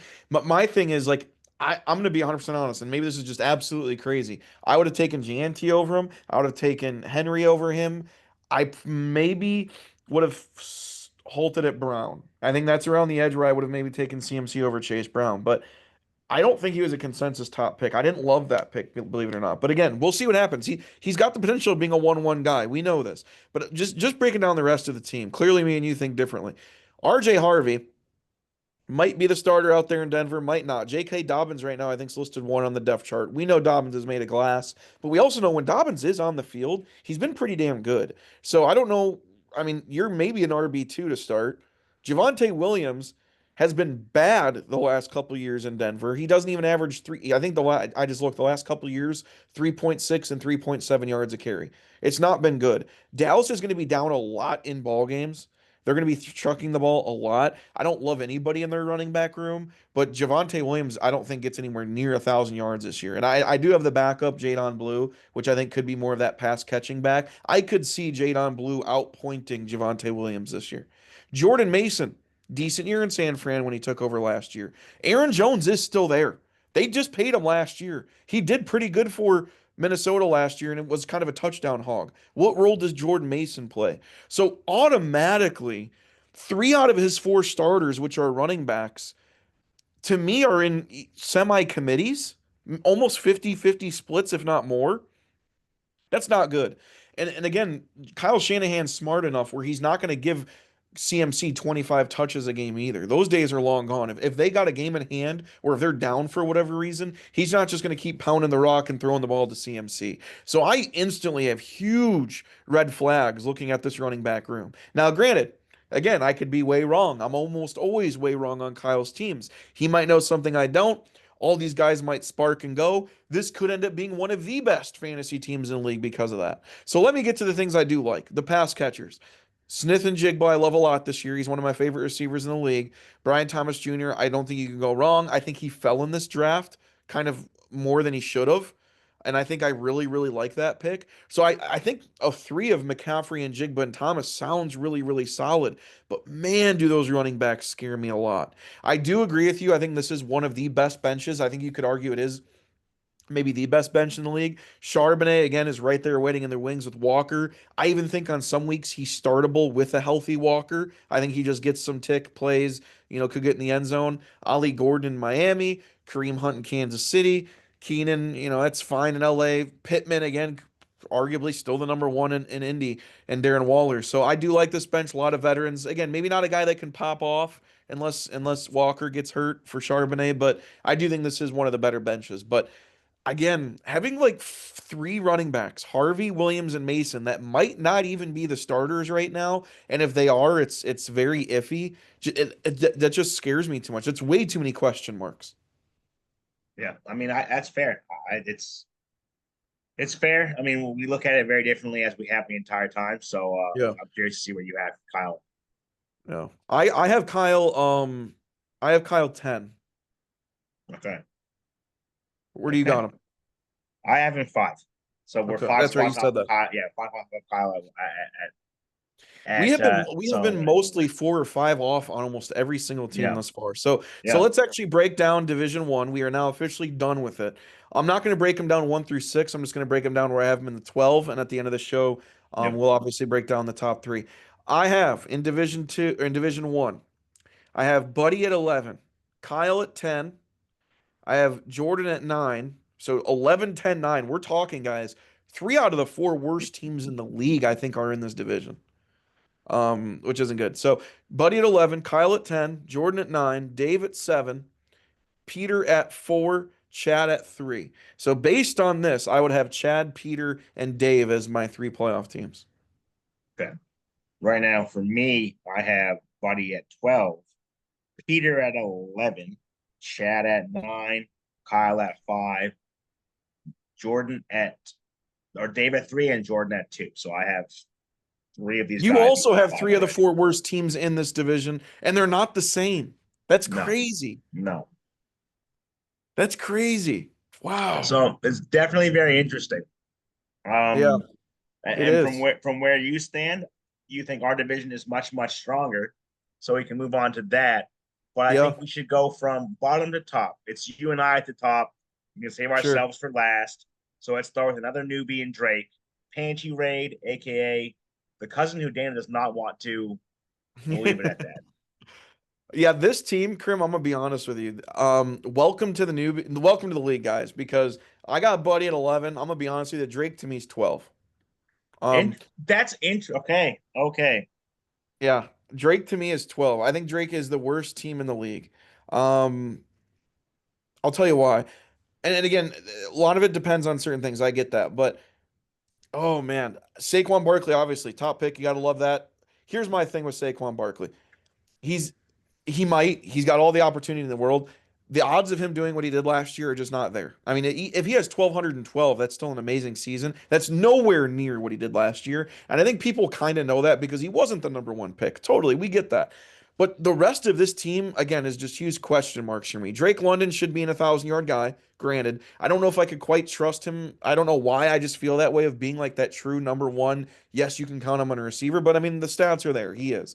Pacheco, a running back, the dude's an absolute beast, but he's had some injury concerns in the past. Again, Kansas City does like throwing the ball. They haven't really had a ton of 1,000 yard running backs in their history since Mahomes has been there. Kyler Murray, not going to chuck the ball around a lot. Yes, he's got the running ability there. It's just everything else, man. You're going to know more on McMillan than I am. I don't know if you could trust him as your wide receiver too. Trey McBride obviously probably is theoretically your wide receiver one on this team with London. Totally get that. He should be a stud. I do not want to overlook that. And you do have that stack of Murray and McBride, but Eckler, Igjukba. I mean, they still have Godwin and Evans there, and I know, and I like Igjukba. I think that Tampa Bay offense is going to be on all cylinders this year. Don't get me wrong, but that is another mouth to feed. I think flex wise, I'm scared of Eckler and Igjukba right now going into week one. Again, maybe after week one, all that gets calmed down, they do well, and everything's to be seen. But who knows? I do like the bench. Thielen, Mims. I think Cooper Kupp could fill into that flex role and take over maybe Eckler's spot there because I do think Cooper Kupp in Seattle could bounce back. Dowdle, like you said in Carolina, should be that guy behind Hubbard, but he should be behind Hubbard. Algier is going to be behind Bajan. And again, Brock Purdy, whatever. Don't really need a second quarterback here. So again, I don't really love the bench. And there's a few parts on this roster that just downright scare me in the starting lineup. And I'll be honest, it's McMillan, Eckler, and Njukba right now. I just can't. And I don't think Kyler Murray's a consensus. As much as he runs, is he for sure a top 10 fantasy quarterback? Maybe if he plays all 17 games. But I just don't think it's like a for sure it's there kind of thing. So I'm scared of this team because I know we're not getting 2,000 yard Barkley again. Interesting. Okay. I mean, you have him at 12. I'll start just where I have him. Uh huh. It's another substantial Oh jump. God, you like him? I have him at 6. I have him at 6. Okay, So it's 6 spots wow. higher than So the essentially, you things that probably have him as a playoff team, maybe. yeah, Wow. the All right. things that you dislike are the things that I like. Saquon Okay. being your running back one is safe. That I have nothing to touch on. The upside of Kyler Murray and having the stack with Trey McBride, your two onesie positions go with one another, and to me are the safest things from that team outside of the running. It can't be said for a lot, but Trey McBride did what he did last year with barely any TDs. So you would hope Yeah. that they find him more in the end zone, which then jumps up Kyler Murray's numbers. Guess what?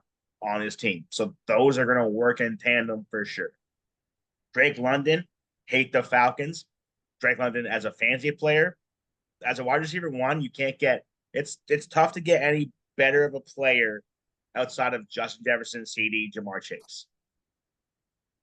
To me, in regard, and I don't mean that as full fledged, but in regards to safe, I think that Drake London is pretty safe. You know that Yeah. receiving room has nobody else to kind of threaten him. You know that Yep. you've seen it year after year with Drake London.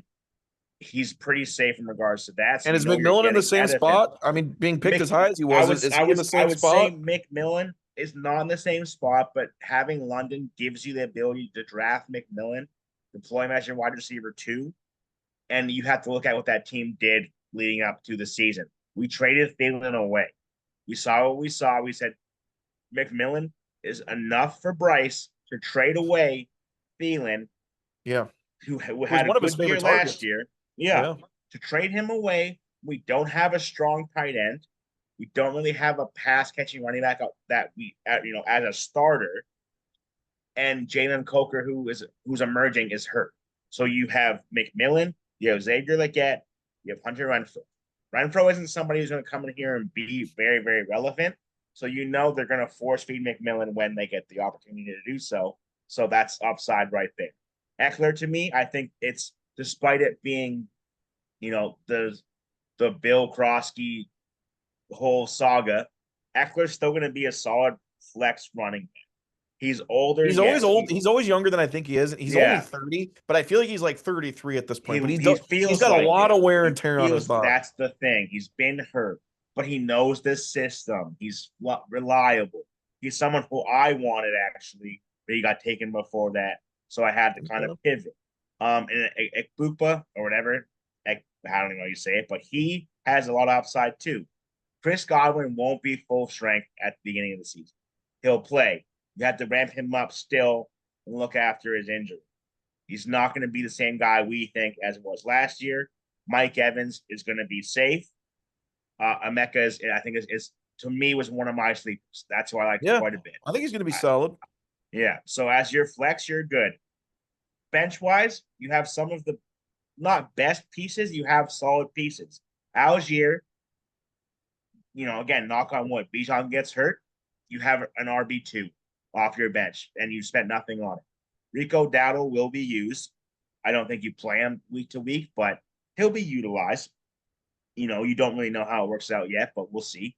Cooper Cup, to me, as a bench piece, is very solid.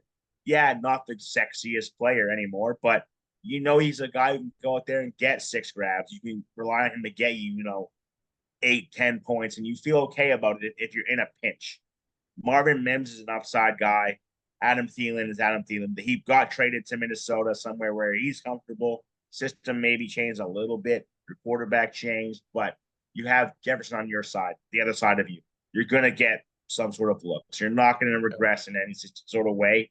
So I feel like that's a solid bench piece. I just look at it as it's got upside. It's got the safety in some players. It's just a well put together team in my eyes. And I think that it's not crazy that's the worst team in the league. I just think that clearly other teams are much worse off. Yeah. And to me, it's one of those things too. Like Pacheco's been in the league a couple years now. The first year he did fine, didn't quite get Yeah. 1,000 though. Last year was hurt, was kind of honestly for the most part awful last year. Okay, well Barkley's also as great as he is, you just have to say he still is somewhat. I know the last few years he's actually been generally healthy, but like if he goes down for whatever reason, even just for 3 or 4 weeks, like there is just like to me nothing really behind it, and that's what scares me a little bit. You are rooting for McMillan and Njukba, two rookies, to essentially be probably. I mean, if one's your receiver two and one's in your flex, you're hoping they're close to 1,000 yard receivers. Yeah. So that's going to be tough. I think it's going to be tough to kind of do, but like you said, McBride probably maybe even tight end one in the league this year. So yeah, that's interesting. So I'm saying welcome to the league. You're number 12. Good luck. You're saying welcome to the league. You might be a Yeah. playoff team. Welcome to the league. You might show your ass and fall into the playoffs this year. I mean, Yeah. at this point, I would say you are. So again, No, like I said, I do like the bench. Like I said, Cup, yeah, Mims. I think there is some stuff to like on the bench there. I'm just really worried about some of those guys. And again, that's why we love fantasy football, right? Because Ajukba and McMillan could both have 2 touchdowns week one, and yeah, he's got and 140 points now, and he looks like an yeah, absolute, then you're good you to know, go. Then you're yeah. good to go. All right. Wow. Okay. Let's see if this continues. We'll touch on Tyler's team, Let's do it. aka the dude who drafted these divisions. So he thinks that my team doesn't stack up very well against his team. We'll break down his team. I'll let you take the lead here and let us know how Tyler's done. Okay, there's a couple teams I call gambler teams. This is one of those that I would call a gambler team. I love the top two receivers, AJ Brown and CeeDee Lamb. Even though Philly doesn't throw the ball as much as you'd like, and I think that's why sometimes people stay away from Brown and Smith. They're still absolute dogs. AJ Brown's an animal. I think I could even see them throwing the ball a little bit more this year. Again, they can't let Saquon Barkley get quite as many touches as he did last year. Eventually, the wheels will fall off. So I do think they try to implement more throwing. AJ Brown and CeeDee Lamb, you cannot get better than that. You're talking about Dallas, who I literally will think will throw the ball 40 times a game. I really like his receiver room. I love his receiver room. I think it actually might be one of the best in the league because Sutton, to me, isn't a 1,000 yard guy. Always loved him. And again, a lot of people are lower on Tyreek Hill. I am not going to say Tyreek Hill still can't do what he's capable of. It's not like he's old. But I have a sneaky feeling that Jalen Waddle will have a better year than Tyreek Hill. The wheels might fall off in Miami. They might go 6-11. Tyreek Hill blows up and has a fucking problem. That might not happen, but I still at least think Jalen Waddle is going to be close to that 1,000 yard receiver, 7, 8 touchdowns. So really, he's got 4 receivers on his team who I think are pretty much receiver ones. I mean, very, very capable of being that. So I love it. Jacoby Myers, let's not forget about him. He had an 1,000 yard season last year. Okay. In Las Vegas, who else are they going to be throwing to other than Brock Bowers? I mean, Jacoby Myers had 1,000 yards last year. I like that a lot. Rashid Shaheed, again, you could argue past Olave. That Shaheed's a damn home run hitter. He's a guy that's going to go deep. I wanted to draft him late, didn't quite get him. So I don't hate the bench, but this is a gambler team because you're taking 2 rookie running backs. And sometimes that can work out. I've traditionally always stayed away from them. That changed a little bit this year, obviously, when we look at my team, but it's a little bit of a gamble. I think you can take that gamble when you have such sure things. Even Hawkinson, one of the most sure thing tight ends we have, he's got essentially a rookie quarterback throwing to him. He's going to get a lot of work, I think Hawkinson will, as long as he stays healthy. So I absolutely love the pass catchers on the team. So then it just boils down to the running backs. Do you trust Hampton? Do you trust Henderson? Hampton's getting drafted pretty high. He's in a Harbaugh offense where he should get the rock quite a bit. Harbaugh loves running the football. New England, young quarterback. Why not? They're going to love running the football.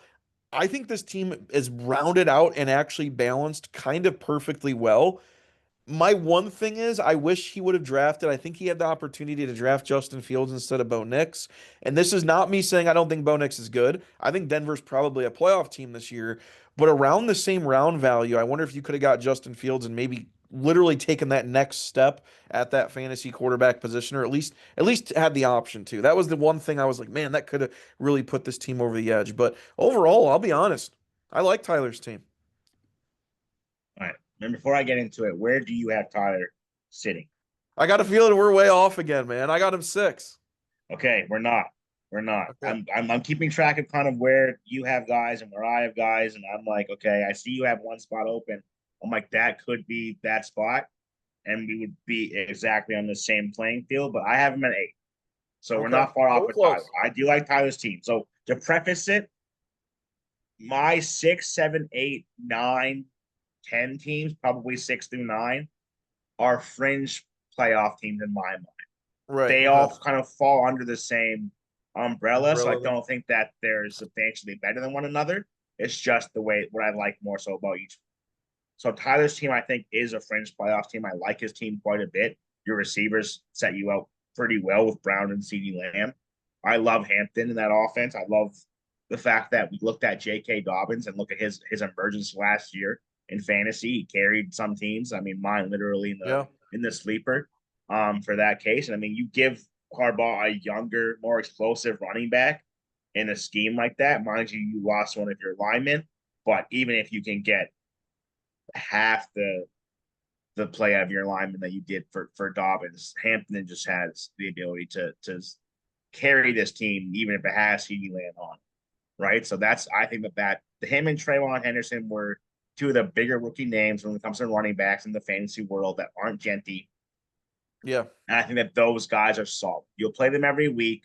They may see touches to their veteran counterparts, but they're pretty safe in regards to opportunities, I feel. Maybe they don't perform well enough and they lose some, but to begin the year, you're gonna have to hope that they do. But receiver wise, I do agree. Brown, Lamb, Sutton with the stack with Nix and Waddle. There's not much to not like there. I mean, they're Yeah. all, they're all receiver ones or 1As, right? Or sorry, and who've one done it Bs and before. Waddle. Yeah, they've Yeah. done it before. Waddle's been hurt. That's fine. You know when he's healthy, he is a really good receiver. And the same with Jacoby Myers. I love that bench piece there. ETN, again, you have that in your back pocket. It's more than you could say for a lot of these teams that have, two RBs and that's it. Yeah. You have ETN you can rely on. Jerome Ford will be your guy for the first couple of weeks. Just, is he going to be effective? Who knows? It's just a body that will get touches. So that to me is, And you know me, I'm not a big Connor guy, and he Connor's 30, and he's got some wearing. I could see Trey Benson taking over that role. I yeah. really could. How about that doesn't happen because that would I'm affect just me saying I negatively. could. So I hope it doesn't. But you're not wrong. There's a world where they rely on him more so for sure. I think that again, it's a very, very balanced team. I don't hate it by any means. I do like what's here. It's safe, but also provides a little bit more upside than most teams have. So that's why I have many. Yeah. And to me, again, it's kind of that perfect mix of I have guys I can trust. We know Lamb, we know Brown, we know Hawkinson, we know Sutton. Like we know what these guys can do. Again, they've done it. And then it's got that mix of, but Hampton and Henderson could be, Mm, where Hampton was drafted. I mean, was he not in some leagues drafted like tail end second, early third round? I mean, we're talking pretty high picks. So I mean, yeah, they could be those difference makers. I mean, just those receivers should keep you in. If they're averaging 13, 14 points a week, those receivers alone will keep you in the game. yeah, So, um, I, absolutely. I like Tyler's team a lot. I got him at 6. All right. Yeah. All right. On our last newbie. Our last newbie. All right. Big Spelly. Okay. This is Peter's guy. Um, you want me to break it down or you? I'll take this one. I mean, with Okay. Matthew, his team aside, I think his introduction to the league was pretty strong. He was at the draft. I think he has, his some of his picks were I looked at him I'm like, okay, cool. Like I mean, I respect where you took that guy. You're invested in the fantasy world in a sense. He's already actively trading. I mean, again, the guys we've brought in so far, I feel like I've brought in good energies. We think with Buddy and Drake, not good teams, apparently. But with Matt, I think that his team is the best of the newbie teams. I liked what he did with. I mean, your first round pick was Amon Ra. You got yourself your top tier receiver. Your running backs with Jacobs and Kamara. Hell of a lot of upside there with Jacobs. And Jacobs is in a good offense with a good line that loves to run the football. I mean, he played fantastic last year, so you can't go wrong with that. Kamara is always a dude who's going to give you numbers either way, bad team or not, you know, trap quarterback or not. He's consistent. Marvin Harrison, a little bit to be desired last year, but still a solid player all around. I can't really see a lot of flaws on this team. Outside of kind of, I guess, running back depth in a sense. Your Tank Bigsby, I think, is the starter there. So you kind of need to, play it by ear as the season begins. Ray Davis, you're hoping for injury in a sense, unfortunately. Dylan Sampson depends on, who's the guy there. I know Cleveland will usher in somebody that's not Jerome Ford. You have to hope you have that proper guy. And then it's just guys upside in my mind. Matthew Golden. That dude can slot into your flex spot there, week 2, 3, 4 after you see him perform. But who are you taking out? Montgomery, who's always a solid, you know, 7 to 10 carry guy who's going to give you 45 yards in a score more than likely. I mean, Jaden Higgins is a young upside player there, and Debo Samuel is a pick that if I had to say the one I like the most would be that one. I mean, he's somebody who is a gadget player on a team that lacks a clear cut running back. We don't know who it is. I hope that I know who it is with my guesses, but nothing stopping Debo from being some sort of running back receiver for this team. And that's to me very, very valuable off of your bench. So I like what's here. I don't really have any negatives for this team, but like they do fall into that crowd of 6 through 9, who I think are fringe playoff teams. So I have Matt coming into his first year right behind Drake. So I guess he's not my favorite newbie team. Drake would be 6. I have Matt at 7. All right, all right. Real quick, I did forget to say Tyler's sideline record. Tyler is 44 wins, 38 losses, so a little bit above 500. In 6 years, he has made the playoffs 3 times. So again, about a 50% clip, and he is 2-2 in those playoff games. So not too shabby there. But yes, we're on Big Spelly now. He's a first-year team, one of our three newbies this year. Um, I obviously have not been a fan of the newbies team so far. I literally have them right now 11 and 12. Between Buddy and Drake. It's like welcome to the league. It's been tough. We'll see how you do. And again, I could be way wrong on these. I could be super duper wrong on these. Because I also have a pretty strong take on Spelly's team. And my take on Spelly's team is he's the second best team in the league. Okay. The reason being is Dak Prescott to me, if he plays 17 games, again, they're going to throw the ball 40 times a game. He could I think bare minimum have 30 touchdowns. Again, if he's playing all 17 games, I think 30 touchdowns is a minimum, 4,500 yards. Kamara, I think he was slept on last year. I'll be honest, I think he slept on again. That team is not good, and they have no reason to not run him into the ground this year and just kind of cut their ties with him. So I think Kamara gets a lot of work, just as he usually does. Josh Jacobs is an absolute hog. Amon Ra is an absolute hog who's going to have 100 catches. Marvin Harrison, to me, again, I still call this a bold take. I still think he is the best receiver that was taken in last year's draft.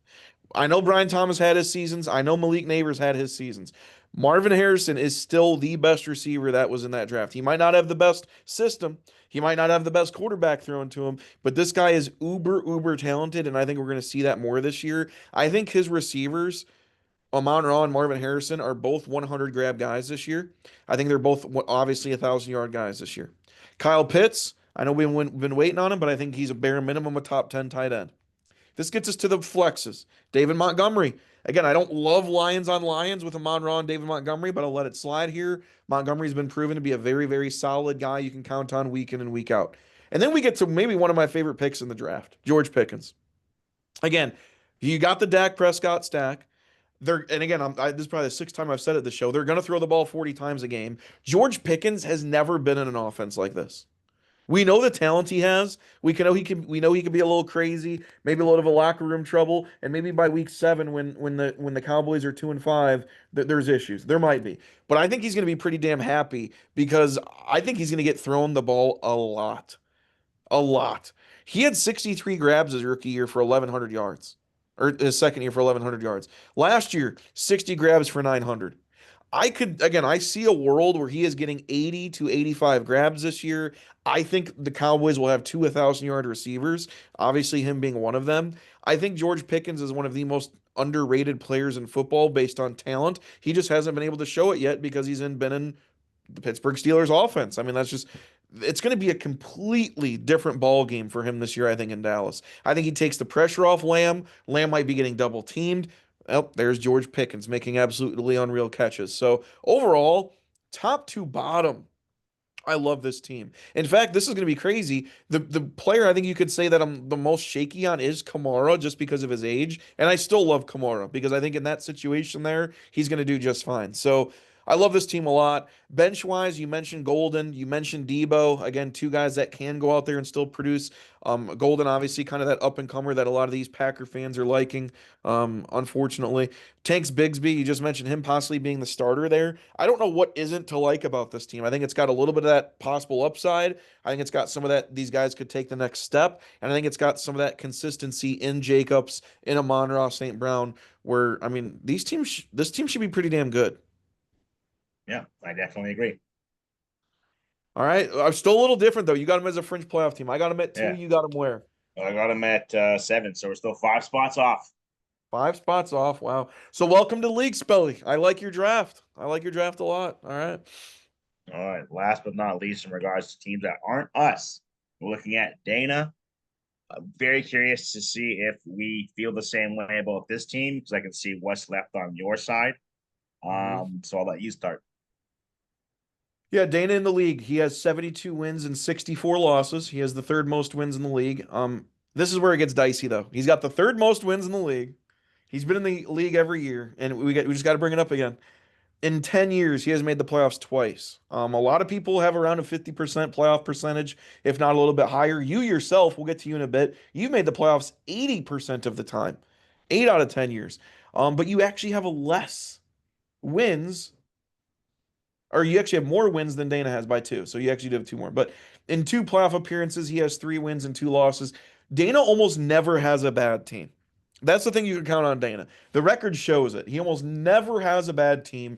Even if he misses the playoffs, it's traditionally a 7-7 record, 6-8 record where he's at least holding forward. None of those 2-10 and duds that the commissioner has. Looking at Dana's team, I think this is going to be one of the best times, one of the best teams he's ever drafted, just based off pure look. I think he did a really good job. And again, maybe this is just the way I draft, and I'm liking the way people draft like me, and maybe that won't work out. But Derrick Henry and Jonathan Taylor, 1-2. Hog. Again, but again, the wheels could also fall for Henry this year. We don't know. But based off last year, that ain't happening. Hog, 1,200 yards plus, both of them, no problem.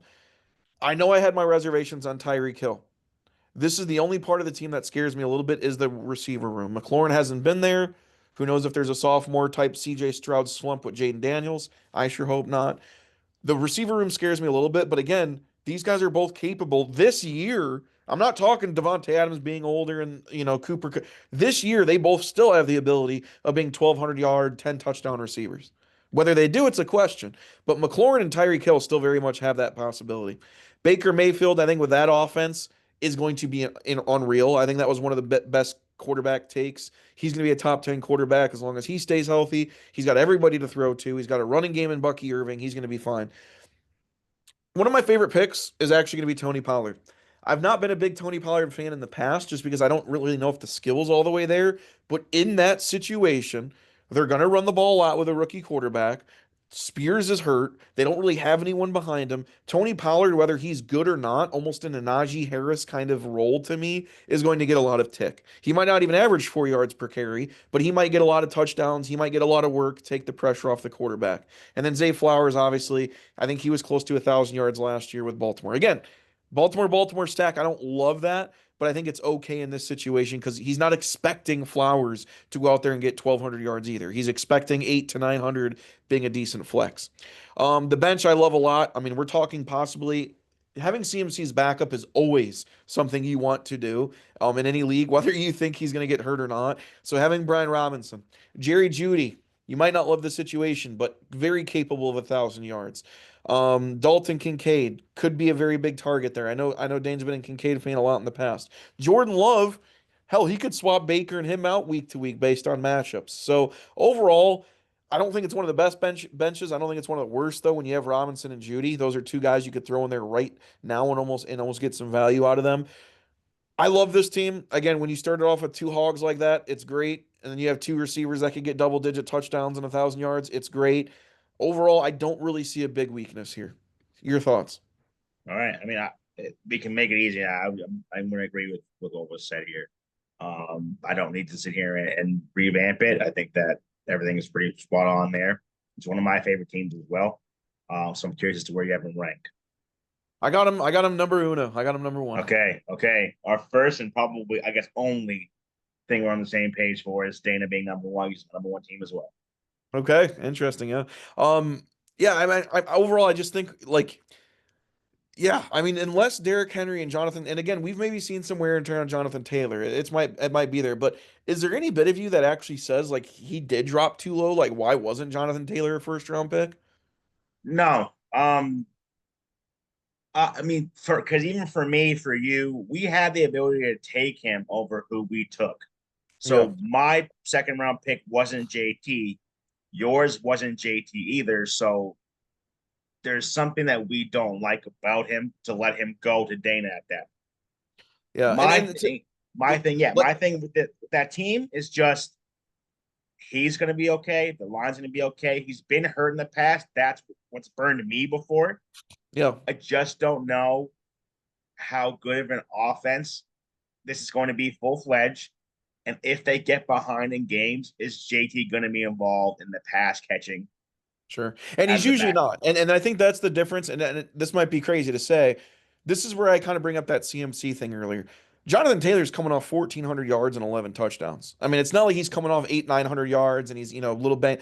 I mean, he missed 3 games last year and he had 1,400 yards. So Mm-hmm. again, it's that thing of do you take the upside of CMC who could get 80 grabs and have an MVP type performance, or do you go with JT who? Because to me, honestly, I thought about taking JT over Chase Brown. I didn't. I went. Mhm. I had a little bit of a different draft strategy this year. I might have taken JT over Christian McCaffrey, and I'm sure you might disagree because you did say you and Kyle kind of are among the same Interesting. ideas and fantasy rankings. I might have taken JT straight up over CMC myself. Which is interesting because when you said that you wouldn't take Chase Brown over CMC, but you took Chase Brown over JT, who Yes. would have you would have jumped CMC for. I think so, and that's and again, that's not saying that Kyle took him too high, but I was a little surprised he like took him at 7 and felt like he needed to take him at 7. I just I mean You just it just got to, scares me too yeah, you much. just got to look at what was there. I mean, is you taking Henry over CMC? Yeah, Okay, so that's a pure fledged runner. And yeah. that's the only reason CMC jumps in those rankings is ability Oh, to catch the oh, football. sure. It's That's the it, ceiling. I right? mean, I It's the totally get ceiling. that. The ceiling is there 100%. But I mean, we're talking CMC guys. I mean, again, he's bounced back before. It's not that we know Mm-hmm. what he's capable of. And maybe this is me going crazy. He is 29, which is getting a little up there in running back years. CMC is coming off a 200-yard year. I mean, he only played in 4 games last year, 200 yards. So Yeah, like that to me that just scares me. And again, we know he's yeah. capable. The I ceiling for him's higher than anybody, I right? just, I just, But yeah, I just think the situation for CMC this year, hurt, injury prone or not, is too good to pass up on because of the lack of pass catchers already on that team. You have yeah, Kittle as the only guy is a real threat, take away meaningful targets because you have Ricky, you have Juan Jennings, you don't have Ayuk yet. You're someone's gonna have to catch the football, and I feel like CMC is the only reason this team would be successful coming out of the gate. So he's going to get fed, and that's kind of yeah. you're using him as that hot start. From there, whatever happens. But that's where his upside lies. The situation for a JT to me, there's just too much at risk. He's going to be fine. I still think he's going to be a good running back, but the game scripts can be so negative with the team that they have that he can just get faded out. Sure, no doubt about it. The only thing I will say as a last thing on Dana's team, I am a little worried if there was a worrisome is the tight end. Engram, I mean, I don't hate it, but I was also to me, I feel like you either have to get that elite tight end or you don't. But this year, I feel like more than any other year, and you might feel differently. This year, I felt like there was a lot of like decent tight ends that were still available late, Yeah. whether it was the Warrens, the Lovelands, even Andrews fell. Guys like that tended to fall. He took a tight end in the 8th round, which was around where Loveland was. Um, Mark Andrews would have been there if he would have taken him instead of Judy. So would you have taken an Andrews over a Judy to shore up that tight end room, or are you fine with kind of No, where he landed with no. Evan Engram? I mean, Dana going Andrews wouldn't, it would handcuff him so much in regards to Baltimore already. You Oh yeah, have that's Henry, right. You're right. you have You're right. Andrews, but even looking at any other, I guess, comparison, Evan Ingram is in a situation where that team has Portland Sutton, and that's it. Yeah. There's been reports that he's Yeah. going to be their slot receiver. We've seen Evan Ingram play really well in Jacksonville with a horrible core there. So I think that with this team and the situation he's in, he can, you know, build on what he did in the past. I think, again, Ingram to me is a tight end that's slept on. And I feel like Dana made a very good pick with that. Yeah. Yeah. And I think actually based on this, let's see.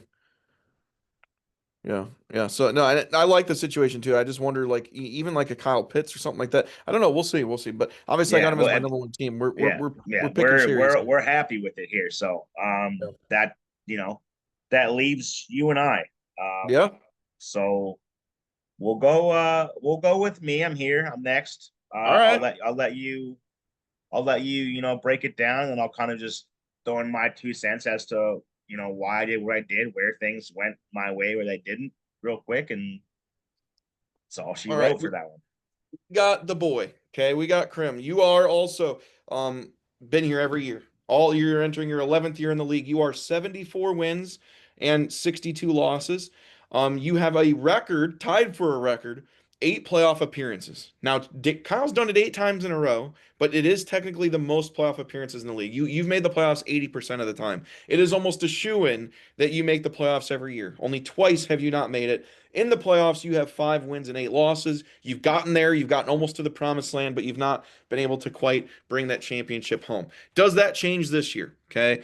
So far, from your team, I think it is a solid team. Um, the thing that scares me, and I don't think this is going to surprise you too much, is the running backs. Okay. You know me, I'm not the biggest James Conner fan. He's 30. Aaron Jones is 30. Aaron Jones' job could be a little bit in jeopardy in a split with Jordan Mason. James Conner, I wouldn't say his job's in jeopardy, but again, I don't think Arizona's very good. Could be down in ball games. But James Conner, for whatever reason, as much as I've not liked him in the past, he just seems to just get it done. But he needs to have the touchdowns. There's not going to be a James Conner this year, I think, that gets 12, 1,300 yards. So he's got to get those touchdowns again. And looking at his last couple of years, he has done very well. So I can't just hate on him to hate on him, but I'm just not always the biggest Connor guy. So maybe that's my bias showing. The receivers, you have to think this is one of the best receiver rooms in the league. Nico Collins, Puka Nakua, and T. Higgins. It's got to be one of the best receiver rooms in the league. Now, to me personally, as much as I have Puka in the keeper league and I like him, that we were at a range in our draft where it would have been very hard pressed for me to pick Puka in the first round. I don't know why. I don't know what it is. I just couldn't quite do it. But in terms of just flat out receiver rooms, I think yours is just right up there with the best of them. Nico Collins, Nakua, and Higgins, amazing. Great stuff. But again, Devontae Adams is in LA. Uh, Jamar Chase is in Cincinnati. I'm not saying they're for sure twos. Higgins, I mean, you could say arguably is a two, a 1B, if you will. But Nakua, again, who knows if there's some type of slump there if they try to get Devontae Adams the ball more. So I do worry about that a little bit. I would have liked for you, and again, you might be high on Drake May, and I'm not saying he can't be. Again, I would have liked for you to maybe have jumped on that Justin Fields train or jumped on the Baker Mayfield train when you could have instead of waiting for Drake May. I think those would have been maybe not even just safer options, just higher upside options to go at quarterback. I don't know what you know about Merritt at running back in Washington. We'll see what happens there. Obviously, there's going to be they traded Brian Robinson, so it could be the guy. With Eckler pass catching back, it could be a true on committee. Do you feel safe with that going into week one and saying, yeah, that's my guy I got going in? I don't know. Judkins is he even signed yet? I don't know. I don't think he's signed yet. Nah, not as of today. Yeah, I don't think he signed yet. I do like Diggs. I think Legette's fine. Again, though, I think in Carolina, I don't think they have like multiple 1,000-yard receivers. Whether it's Legette from last year as their guy, whether it's McMillan this year, I just someone's going to take that over and someone's going to be left out. I think somewhat in that. So I don't see a ton on the bench. Caleb Johnson could be the guy there over Jalen Warren, but he could be. Braylon Allen, if Brees Hall struggles, could be. So there is some upside here, but there's no one really on the bench you could just go in and say he's going to start week one outside to me of Stephon Diggs. That's the only guy right now I think you can say he can start week one and I feel good about it. I can throw him in over Merritt. So I think the bench does lack a little bit, but it does have some upside. I think this is a big touchdown team, though. I mean, Nico could get 10, Nakua could get 10, Higgins could get 10, James Conner could get 10, Aaron Jones being a hog in the red zone, even if he doesn't get 1,000 yards, could get 10. So I think it's a very touchdown dependent team. If for some reasons Jones has 6, Higgins has 6, Nakua has 7, I just don't know if you're going to do a whole lot there. So I think this is a big swing and miss team. I'll be honest. I think there's a lot of swing. There could be a lot of miss if things go wrong. Jake Ferguson, again, you know me, I like Dallas this year with all the people they're throwing it to. So someone's going to eat there. But I just don't know if you have like that over the topness that I love. That's like, man, that's that difference maker for me. Thoughts? What did you think about your Yeah. draft? Tell me your strategy going on. I mean, going into it, I figured it was going one of two ways. It was going Kyle took McCaffrey at 7, or I'm taking McCaffrey at 12. I knew in between there, no one's going to touch him because there Yeah. is cause for concern. Did you That much I like knew. picking 12? Or would you have preferred to pick somewhere I else? I would have preferred to swap with someone after the fact, but just because again, I'm not someone who likes to go receiver heavy, but I had to. Right. That's Now, my just for thing. fun, I know you prepare a lot. Did this go along the lines of what you wanted your draft to look like, or did that kind of just change pretty It quickly. it changed pretty quickly, but I'm happy with what I had got. So Okay. Nico Collins being my first round pick, it's not the sexiest name, but with what was out there, that's I took the number 5 and 6 receiver in what I had. So I Yeah. have a 5, I have a 6, and I have the 12th best receiver in regards to the rankings that I'm referring to with those 3 guys. Running backs, more like a 16 to 20. That I know is going to be something I have to address later on down the road, which is why I took every last shot I possibly could at running backs. I know I'm not taking Nico or Puka out of the lineup. I know Higgins is staying in that lineup regardless. I mean, last year he was very, very slow out the gate. So if I get that Higgins, then I'll have to reassess it. But those 3 guys are locked in. Ferguson likely locked in. I don't have another tight end, and I'm not really going to take out of that team because I know they're going to be a pass heavy team. So my secondary flex is an issue, obviously. I'm hoping that Bill Krosky gets that job and he's good to go. It's a good offense. It's a shot I'll take. Braylon Allen, if he gets that job, Caleb gets that job, Judkins gets that job. Damian Pierce becomes the guy if he's the one taking over for Mixon. Like we don't really know yet. So I just need one of the running backs on my bench to hit, and I feel better about it. I don't love having to rely on Connor and Jones because they have guys pressing them for time. But I also know that they're consistent in the offenses that they're currently in. They know the Yeah. system. They've played well in the system. They're not new to that system. So I have no problem playing those 2 as my running backs with the receiving core that I have. I don't love to rely on the receiving cores ever in fantasy, but the way the draft shook out, I have to, right? So I'm not upset at my team. I don't hate it. I don't absolutely love it by any means either. So when it comes to me, I put myself as the 10th best team. Okay. Now here's, and again, it's easier said than done after the fact. Here's one thing I would have maybe done, and again, your rankings are going to be a little bit different than mine. I would have maybe instead of either or, I think I would have taken Collins. I like Collins a little bit more than Puka. I think I would have done JT with that second pick.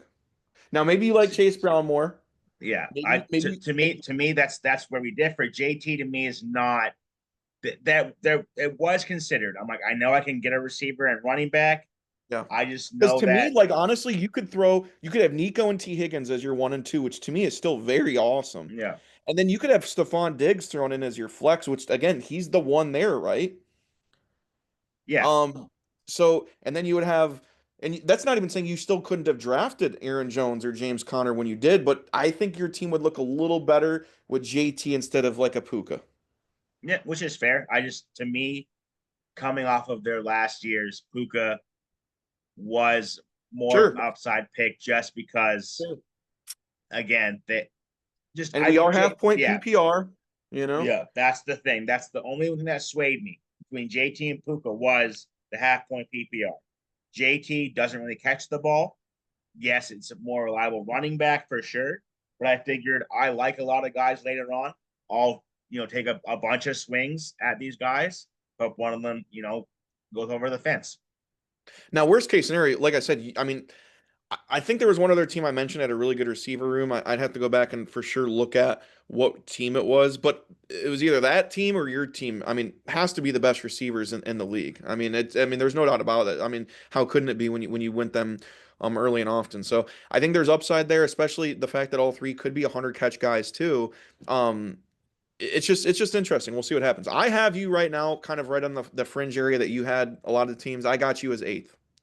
Yeah, which is fair. Yeah, I got you Which as is eighth. fair. All right. Which leaves last but not least your team. We know where you stand for yourself. All you have left is 5. And Yeah, before I tell even me what click I did into right or it, wrong. I'm gonna turn my I'll camera tell off for a you what you second. I did gotta go. right or I'm wrong. listening, but All right. So I have you at 4. So we're pretty close to the, I guess, ideal team for you in regards to where you're going to land. Taking Genty was a solid pick. Chase Brown wasn't someone I was going to jump for. He's somebody you did over JT, A Chain, guys like that. Again, in a high profile offense, you can't knock it, right? So your running back start was solid. From there, a lot of it obviously changes in regards to who you take after that. but Jaden Daniels is a guy that you believe in heavily. So he's going to be that cog there. I mean, it's a top tier quarterback. You can't go wrong there. And receiver wise, you have a guy who's consistent in Evans and a guy who can outperform what he's done in the past and Worthy. So that to me balances it out. Andrews is a solid pick. I think he's still going to be fine. I don't really have much problem with him in regards to where he stands as a tight end. Devonta Smith, household name. And then the trade helped a lot in my eyes. Getting Keon Coleman to throw in as a flex in the top tier offense is a very, very good piece. And then the bench leaves just a small bit to be desired. I don't necessarily love your running back depth when it comes to Blue, Gorham, and McLaughlin, but I mean, McLaughlin was someone who was involved last year just as a pass catcher. So who's to say, doesn't become RJ Harvey and McLaughlin at any point in time. You have Scatabo who can take that job, so you have that in your back pocket. And Jadon Blue, you're kind of betting on as well. So I mean, you're kind of doing what I did for my entire bench, but with a couple picks here in regards to betting on these running backs to kind of find spots or an entire job for themselves. And Blake Corum, I mean, it's not a bad handcuff to keep because Kyron is pretty banged up a lot of the time too. So I mean, the bench leaves a little to be desired. I mean, you have two Bears there. Luther Burden comes into a spot where he can be the wide receiver 3, and that's not the worst thing in the world. He's definitely somebody who'd be serviceable. And then Loveland, if Andrews struggles, you have somebody behind him who can perform very well. I think that his not that he can, we don't know yet, but he has the ability to do it, and people believe that he can do it. So you really don't have that much of a lull there at tight end. So it's very, I would say it's pretty balanced at some spots, and other spots are just very, very strong. I don't love your flexes as much as I love other people's flexes, but that doesn't knock you that much. So that's why I think that it was a very solid draft for you. The running back approach helped. I would say you did reach for Brown, but that's because you wanted that base there, right? It's Yeah. easier to pick receivers, I think, down the road that people in their minds like than it is running backs. Sure. But it really depends on how you want to approach that. We took it two different ways. I would have liked your team more than my team, but I also wasn't going to leave people of value on the board and let them drop at the same time. So you took Gianti falling to you helps. If it was neighbors, it was neighbors. That makes the team look the same for the most part too. So I mean, all around it is a solid team. I don't really have any qualms with it. Yeah, and I took a different approach this year. Well, it's kind of weird. I took a similar but different approach this year. People know I tend to like going running backs. I hardly ever draft receivers in the first round. Honestly, a lot of times it's 2 rounds. If I went back on my history, my 10-year history, which taking a look at that real quick. In 10 years, I have a 65 win and 71 losses. Yeah, last year really put me down bad. That 2-10 season, that'll do that to you. I've made the playoffs 6 times in 10 years, and I am 7 wins and 3 losses in the postseason with 3 championships. So I'm either really good or not. I wouldn't say really bad, but last year was really bad. So that really brought down the record here. Here's what I'll say. I usually go running back approach, which I did. One thing I usually don't do though is I usually don't take rookie running backs. I just don't because I don't like falling into the trap of they're gonna get all the. I hate falling into the preseason noise and getting crazy about it. Now I know Chase Brown's not a rookie, but he's a young back coming off a pretty decent season. But going Gianti and Brown, I really thought that second pick of going Taylor. I thought of going Jacobs. I didn't really think of A-Chain, but I thought of those hogs, like those 1,300 backs that are just going to do it. But then I thought, you know what? A lot of times in the past, I do play it too safe, and I need to go for more of that upside. And that's where I was like, I'm going to go Gianti. I'm going to go Brown. I got a safe one in Evans, which should be based on 10 years of his career, 1,000 yards and 7, 8 touchdowns. Worthy should be the number one target there for a bit. Andrews is still the security blanket. I just feel like I got a lot of guys. I got a couple big maybe go crazies and Giantin Brown. Jaden Daniels was absolutely terrific last year. And again, I don't usually draft quarterbacks early, but there was that teardrop after Daniels and maybe you could argue Burrow, Mahomes where it was there. And I felt like if Daniels can be a top, and I think he could be 3 to 4 fantasy quarterback this year, it makes sense. But he's got to be. Yeah, So overall, I liked my draft. I don't know how I feel about the trade 100% because I do, believe it or not, I do like Warren this season from a fantasy perspective more than Loveland. I think he's like the guy in Indy. He's going to get a lot of reps. I'm not saying Loveland isn't more potential, isn't better player, but I think Warren's just going to be that hog in the yeah, middle of that field. But I do have Andrews, and Andrews still had 11 touchdowns yeah. last year. So I think it's tough. The trade too is that you look at it that way with Warren and Loveland. You're not picking up the 800 yards and probably 4 or 5 sure. TDs that Keon's going to get Yes, exactly. And that's kind of where that difference was. The fact that Coleman could essentially be the receiver one in Buffalo on a team with the literal NFL MVP was just too easy, too much for me to pass up. So the fact that I could essentially take him from Peter's bench and throw him on my starting lineup, I feel decent about that. I'm with you. I don't love my bench. I almost believe it or not drafted another running back. Otherwise I wouldn't even have had Luther Burden. But Jadon Blue, I could see very much being the pass catching back when they're down in games. Corms, whatever. McLaughlin with that running back room there, and Harvey. I mean, again, we're not 100% sure on that. Is he probably the guy? Sure.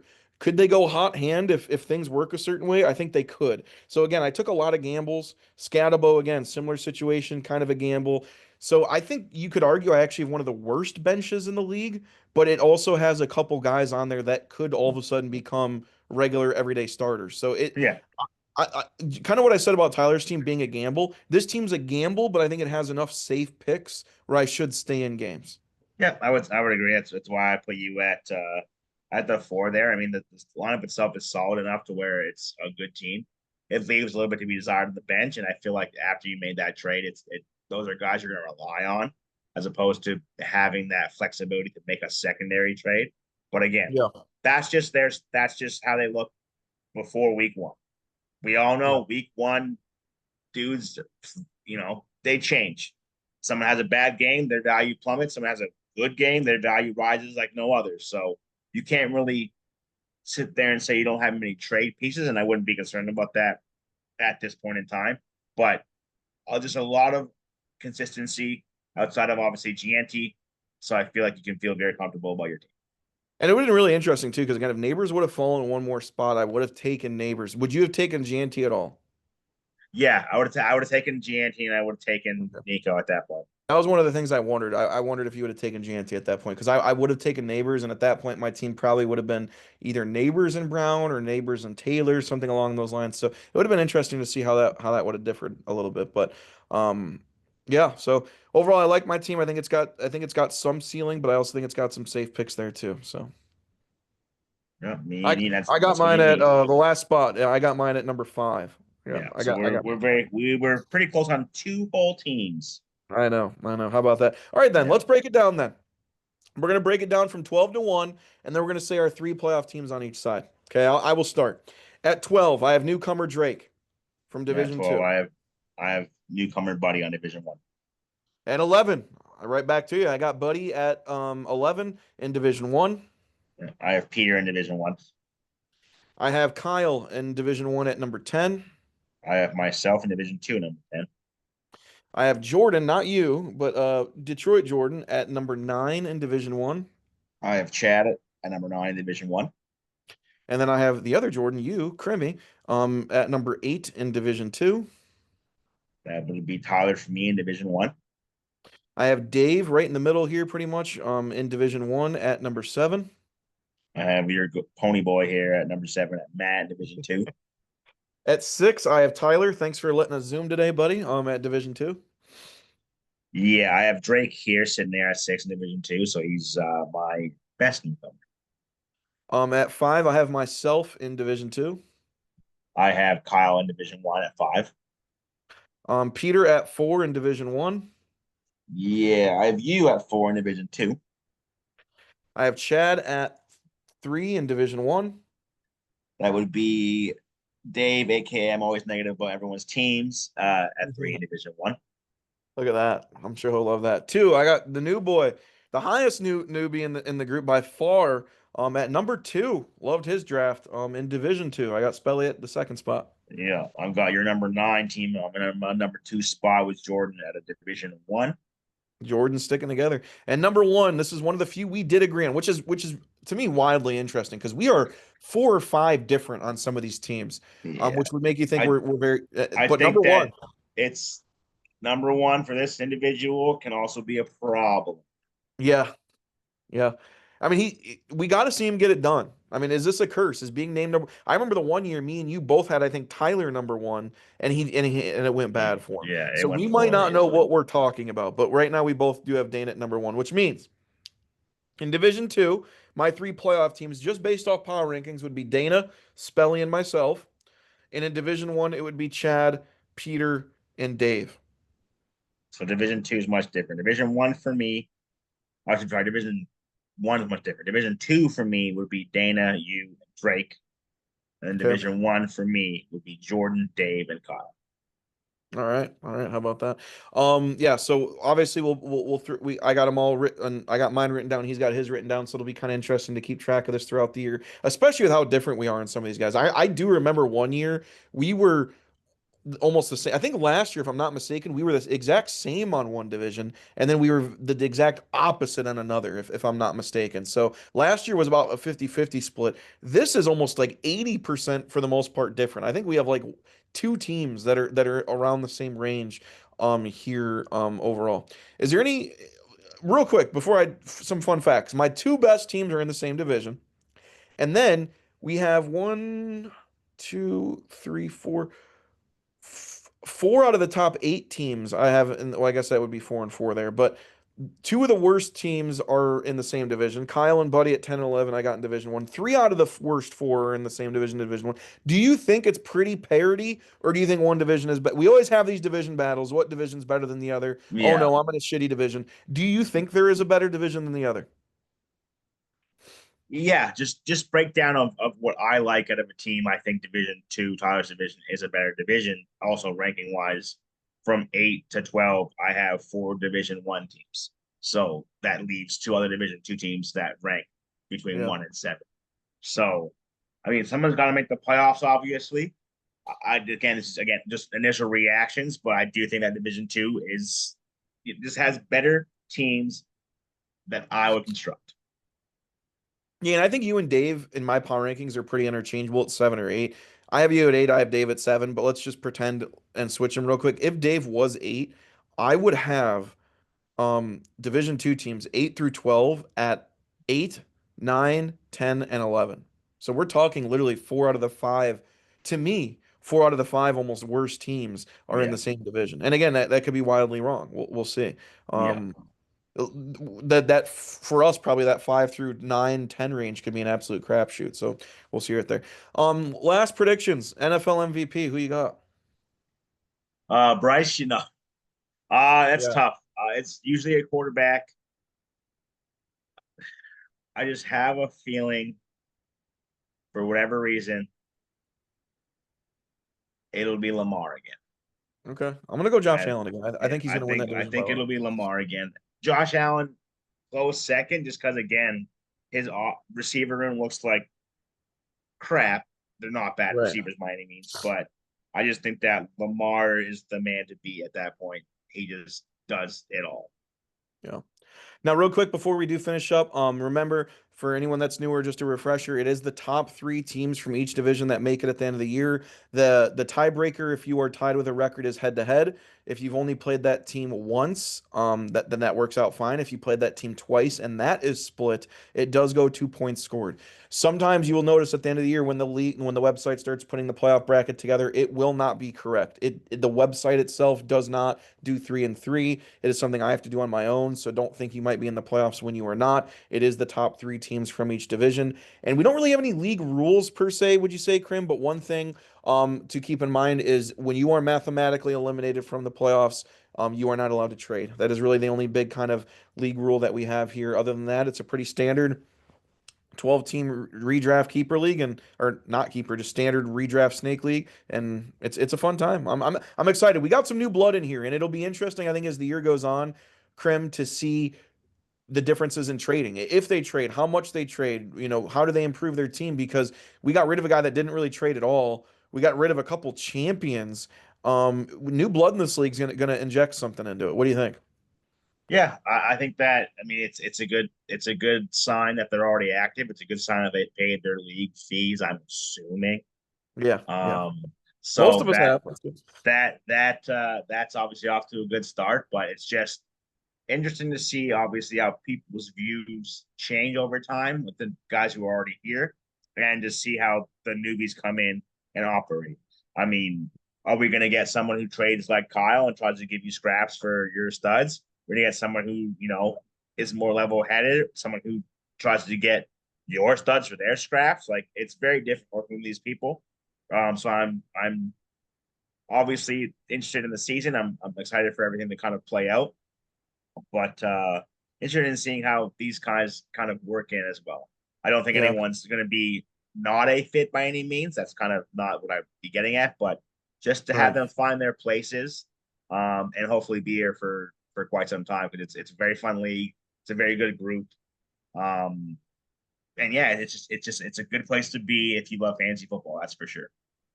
Yeah, I mean, we're excited to have you guys. We really hope you enjoy the league. Like I said, if you couldn't tell by the numbers I was reeling off, most of us have been in here for all 11 years. Some of us have been in here for 8, 7 years. Some of us have been in here for a few years. But we're all around the country. It's a lot of fun. I think it's a very unique and fun league, and I'm excited to have everybody in it. Hopefully, you guys can stick around. Hopefully, you guys prove active and you guys can have fun in it. You know, whether you make trades, whether you don't make trades, I just hope you stay in it and have fun and enjoy it. It's gonna be a fun time. One of the things I noticed too, which again, it's week one. Anything can happen in week one, but my number one team versus number 12 team plays like right away. And again, that could just immediately throw things for a loop. Drake plays Dana. If Drake wins that and Dana lose, and again, it's only week one, things can Yeah. happen, but it's fun to see these kind of measuring stick games almost right away. To Oh yeah. see kind of where we're at. I mean, me and you, we're both. I got myself 4, you got myself 5. I got you 8. Like there's a lot of good measuring stick games here early that'll be interesting to see where we're at. So. Any last thoughts on the fantasy season or anything before we wrap No, up? again, always excited for fantasy football. I mean, fantasy sports in general. The beginning is obviously the most fun part until you see things play out. But I'm ready for it. I mean, we're days out of the first game. We get a game Thursday, we get a game Friday, and we get a couple games on the rest of the game on Sunday. But I mean, I'm excited for it. We got Yeah. some meaningful football games back, and again, let's hold hope for the Panthers to win maybe 7 games, and that's all we Yeah, expect. there you go. Yeah, I'm still somewhat multitasking being in the fantasy baseball semifinals right now. So I got my attention in a couple different ways, but we're all excited. Fantasy football's back. It's fun. Excited to get going again with you guys. Appreciate everyone for being in the league here in year 11. I hope you guys appreciate us doing this despite how awful some of our takes may be. Hopefully you can prove us wrong. But with that being said, thank you guys for tuning in. We'll try to be back on a week to week basis to break down some of the big matchups. And if you guys give us some trades, we will break those down as well. So thanks everybody for tuning in to the Sideline Fantasy post draft show. Best of luck to your teams and see you soon.